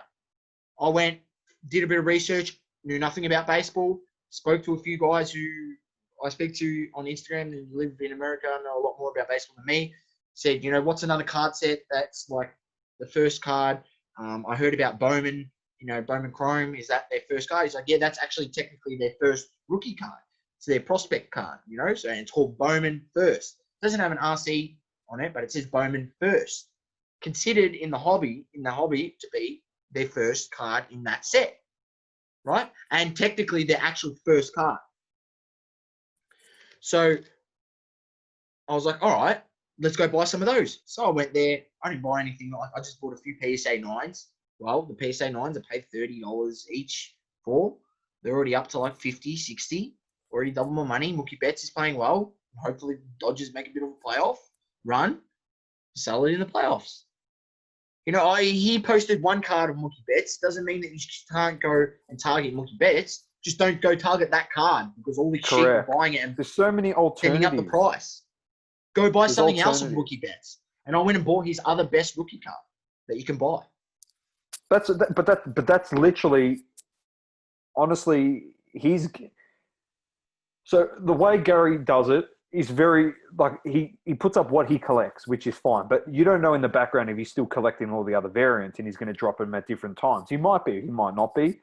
But literally, when Gary goes and posts a card, and they're usually rookie cards, that's what he posts for sports players, usually rookie cards. When he posts that card, what he's trying to say to you is, this is the hint.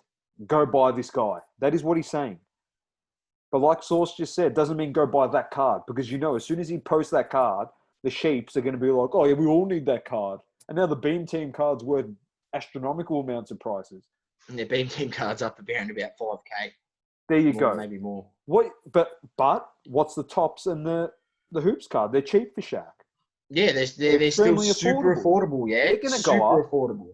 They're going to go up. Hoops, like Sauce said, Hoops has got the history in the hobby. Like, people are going to, and Topps. Everyone loves. And when Topps. you look at Hoops, the price that people are paying for Trae Young's and Michael Porter Jr. graded Hoops and Luka Doncic graded Hoops, how can you be paying this much for guys that haven't achieved anything? And that's where I bring it back to. If people want to be paying this much for Hoops cards, by all means, pay this much for Hoops cards. Like, I like NBA Hoops. I actually like that has the same logo that it had 30 years ago on the card today. There's not many cards that can say that. Not many cards at all. So, or card sets. So, but definitely just use it as he's literally the indicator, and he's the biggest influence in the market. yeah, So he's the biggest influence, and he's I been reckon hyping on about vintage. Guys, I can't stress this enough. If you're listening to this segment, this is like your chance to get in on the hobby. This is your chance. now. You know, Now. you missed out on the big Luca run. You missed out on the big Zion run. You Yeah. missed out on like the big Jar run this year. You know, if you're able to buy Zion cards for affordable, you know, like I was able to buy some Zion rookies hoops cards for $5, and you know, Donruss cards for $5, and optic cards for $40, and prisms for $70. Now his prisms like $250. So you've already missed that boat. But now this is your chance to catch the next sailing ship, and the next sailing ship is vintage cards. Buy the vintage cards, because as soon as Gary Vee just starts posting about vintage, you know what's going to happen. Like when he starts posting to the masses about vintage, you know what's going to happen. And whether you like it or not, he's going to do it. Like whether you like it or not, what happens after he posts, he's going to do it because he doesn't give a fuck. Yeah, and that's with everything in life. Yeah, though, with a product. Don't sook about it. Don't sook about it. Just be smart. Don't do it. Just don't be smart. Catch on. Yeah. Take a piece of the cake. Like, that's what I'm going to do. I'm not going to cry when that card's out of my reach. There's so many chances I've had to buy cards, and I'm like, nah, it's too expensive. I had the chance, Domma, to buy 10 Jason Tatum optic base cards for like $200. It's like that's $20 each. I think they're going for like 50 US or 50, 60 US just for the card, just for a base one now. You know, I could have 5 times my money on that whole investment of cards. But I at the time, I thought it was overvalued. Kicking myself now. But I didn't cry. Like, I just kept researching, kept staying on course, and found this vintage card loop. Like, when I found this out, that these rookie cards of legends of the game who solidified their place in basketball history, how cheap they were going for, Domma, and I brought it up to you. You were like, no, this can't be right. You didn't believe me at the start. You didn't believe me. No, because I show you screenshots. I'm like, look, these guys are actually selling for this much, and this guy, Michael Porter Jr., Trae Young, is selling for more than a legend. Because automatically, the reason why that's the case, honestly, this is my interpretation of it all, is because as soon as you think is like, if someone says, "Oh, I've got a Kobe, it's worth a shit ton," or "I've got a Jordan," because Jordan is the benchmark in the hobby. Yeah, it's like if you have that, like Jordan cards are always expensive. As soon as you say those guys, a lot of people in their mind just go, "Oh, well, if those guys are worth that much, I'm not going to be able to afford to go a Magic Johnson." But like we say, and like Gary Vee says, go do your research. You don't know till you look it up. Like, and that's. And I was one of those people that was stuck with that mindset, like, oh yeah, that's way too much. That'd be way too much money to go and buy. And then sources come and said, oh, you can actually go get Shaqs for bloody X amount of money. And I said, surely not. He goes, go have a look. And I went and had a look, and this is what they're selling it for. I didn't jump on it. I didn't have the opportunity. I still don't have the opportunity to get into it at the moment. I've got to sell some cards, and then I will. But this is the thing. It's like the opportunity's there. Yeah. We'll do everyone a favor as well. We'll tag if you're into baseball and stuff like. We will tag Big Boy Movement. Your boy Saucy on Saucy Collectibles always has some stuff. We'll also tag a few other accounts that you can follow if you're into cards. Just to get an idea, we'll tag Gary Vee as well if you don't follow him. We'll put their handles in a story. That we'll put out during the week, and also on Twitter we'll put out a tweet, and we'll just say these are the people that we've mentioned in the podcast this week, and go out there and just have a look. But don't have the perception anymore. Honestly, with this hobby now, you can't perceive every card to be of the same value anymore. You can't perceive anything anymore. You have to do your own research. And honestly, just do your own research. That's the best advice. You have to research what you want and what you want to add to your personal collection, but also look at the trends at the same time. If you're into vintage, Go to Gary V, yeah? Go back. Look at all the cards that he's spoken about, vintage. Go all the way back. Just keep scrolling. Just go and have a look. If he's posted Shaq, go, all right, that's the Shaq, like we just said. Look at the other Shaqs. If he's posted, I don't know, all right, David Robinson, for example, a certain card, just be like, oh, okay, what other variations of that card can I go get in his rookie card? Yeah, there's vintage, there's heaps of vintage guys out there, and guys, and also, I'll talk about accomplishing stuff in your career, but there's other aspects you need to look at, and potentially, some of this is driven with hype and the way you need hype in the now. But what you need to remember for the vintage players, it's about nostalgia, and it's about, like, for instance, I'll give you an example. Like, Allen Iverson never won a championship, but he won scoring titles. I'm not sure if he won an MVP or not, but I think he did. He did win MVP, yeah. So he still accomplished stuff. All right, he didn't win a championship, but he still accomplished things, and he's considered one of the best point guards in the game ever to play. Iconic player. So many people. He won in 2000, 2001, and he made it in the finals the same year. They lost to, obviously, the Lakers that year, but he won the MVP that season and got to the finals. Like, he's got accomplishments, like you're saying, to his name. So yeah. So, and you got to think about it. Allen Iverson, everyone's seen that clip when he first came to the league and he crossed up Michael Jordan and hit that jumper on him.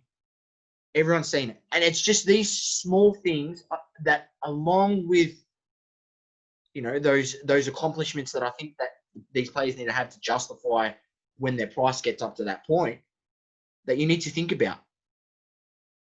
That's a little sneaky one that I'll just give you here to end this hobby talk and what we've been chatting about, which is Allen Iverson. I haven't even bought any, and I was going to put it on my Smokey this week, but I was like, stuff it, we're going to talk about vintage cards, so I'm going to just give you a freebie. Allen Iverson, rookies, Fleer Ultra. I think there's a Fleer Ultra rookie and also a Topps rookie. They are the ones that you want to get. There's a whole heap of ones, but they're the two that you want to get because they're the ones that people most like to go after. Once his market starts to catch fire and those ones start to go up and they start to get unachievable for some people because they're too expensive, then some of those undersets will start to roll up a bit. So that's why you can pick up some of the other ones, pick those up for cheap, but focus on those other two that I spoke about because they're the main ones that people want. Perfect. Very nice. Coming up next, final segment of the show, and of course, a very anticipated segment, Sauceys Smokey. So, coming back with that.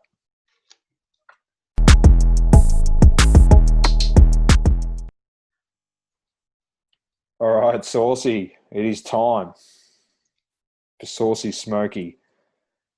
Far away. I know it's a nice, short and sweet one this week. Yeah, short and sweet one. And this guy, I'll give you this card because I think it's a Smokey because where we're at in the hobby where, guys getting further in the playoffs, it's going to drive their card prices up because they're the only guys there that people can watch and tune in every second day to watch a game, watch them play, watch them perform. But there's more to it than this card than I think is undervalued. And there's more to it than that. And it's that even if this card doesn't go up, at this price, you're left with a nice card of a 2B Hall of Famer, guaranteed Hall of Famer, and legend of the game. The card I'm talking about, Domma, we'll chuck this up in the socials and when we do our post through the week. None other than the 2018-19 Revolution LeBron James base card.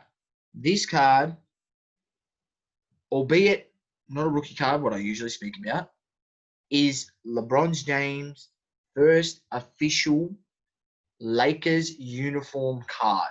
This is the first card that he was on in a Lakers uniform. So, albeit everyone loves to go after the first prism or the first optic, this is technically his first Lakers card. And although the other ones are more sought after, I bring it back to this one because the price of it leading into the bubble and leading there was getting up around, I think was getting up around 20 to 30 raw. I'm not even going to tell you to buy a raw one because you can go buy a graded one now. Yeah, just for those playing at home, this is the card. We're showing it up, yeah. Yeah. If you're playing at home, that's the card. All right. Nice looking card. Just we'll chuck it up on our socials. This is a PSA 10, by the way, that's gone for $497 USD. Here we go. On eBay. I'll look it up. That's 700 Australian. Worst comes to worst, ladies and gentlemen, you're left with the first Lakers card of LeBron, a great of the game, who's going to finish, who said he wants to finish his career at Lakers. He's got another easily 2 to 4 seasons left at this level, in my opinion, the way he looks after his body and maintains himself. So he could still potentially win a championship with the Lakers. So even if he doesn't get it done this season, could be in seasons coming.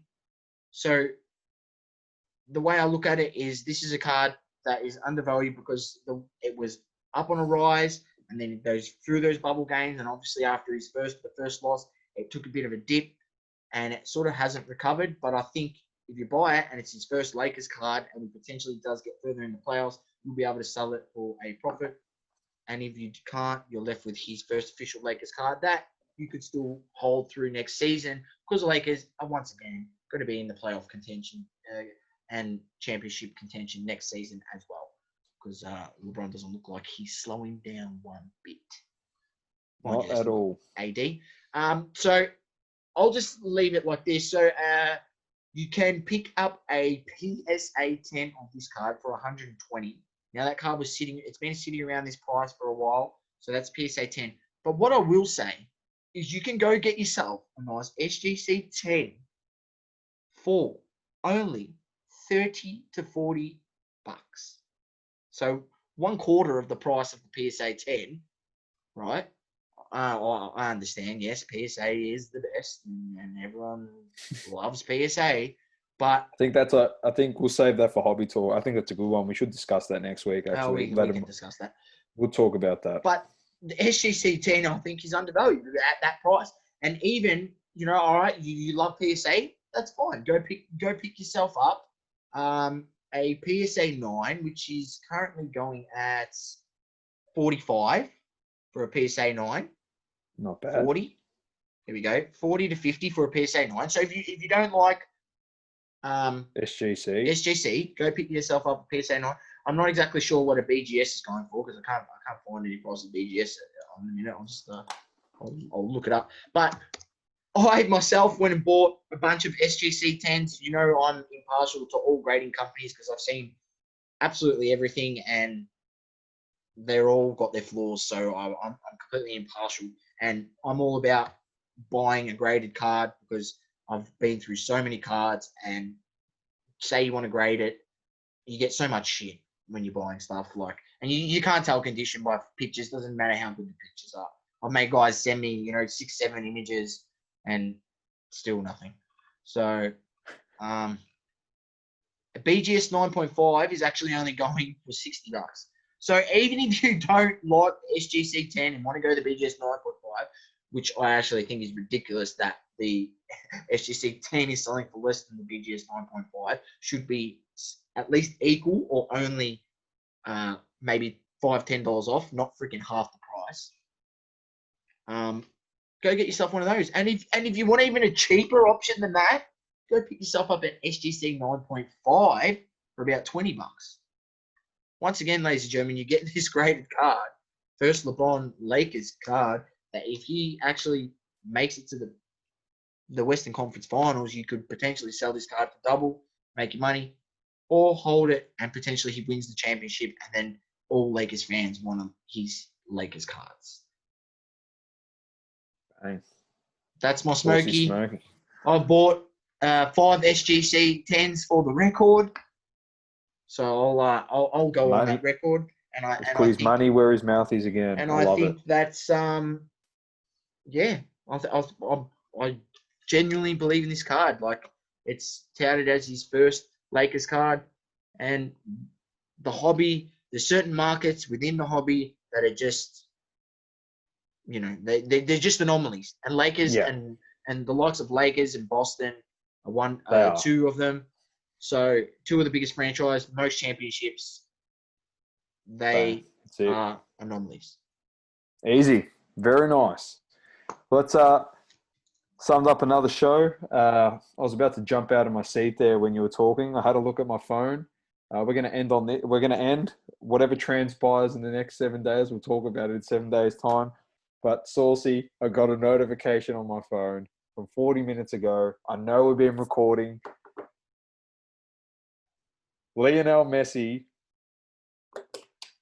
has reportedly, by a very good source, called Neymar Jr. to leave PSG and go with him to Manchester City. Whatever eventuates from this, I'm telling you what, FIFA fair play. If they get both of these guys, throw the book out the window. Burn the manual. The manual doesn't even exist. How can they get both of them? I'm not joking. That is what I just read. What a way to end the show on that note. This is going to be a big 7 days. Let's watch this space. Ladies and gentlemen, anything could happen. The Premier League starts on the 21st of next month, which is 4 weeks away. 4 weeks away, right? Just under 4 weeks. Whew. This is big. Wow.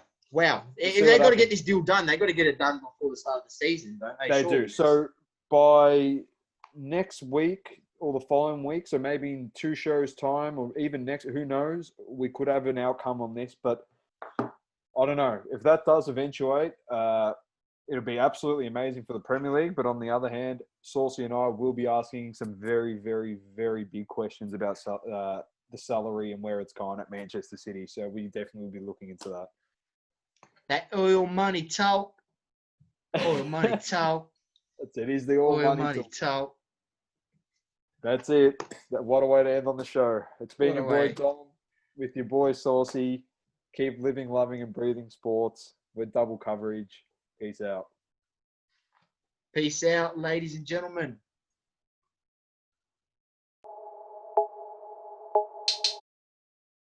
Thank you for tuning in. Please subscribe on YouTube and your favorite podcasting app. Also, if you could please leave us a review on Apple Podcasts, that would be awesome. Don't forget to follow us on socials at DBLcoverage_ on both Instagram and Twitter to join in with your opinions.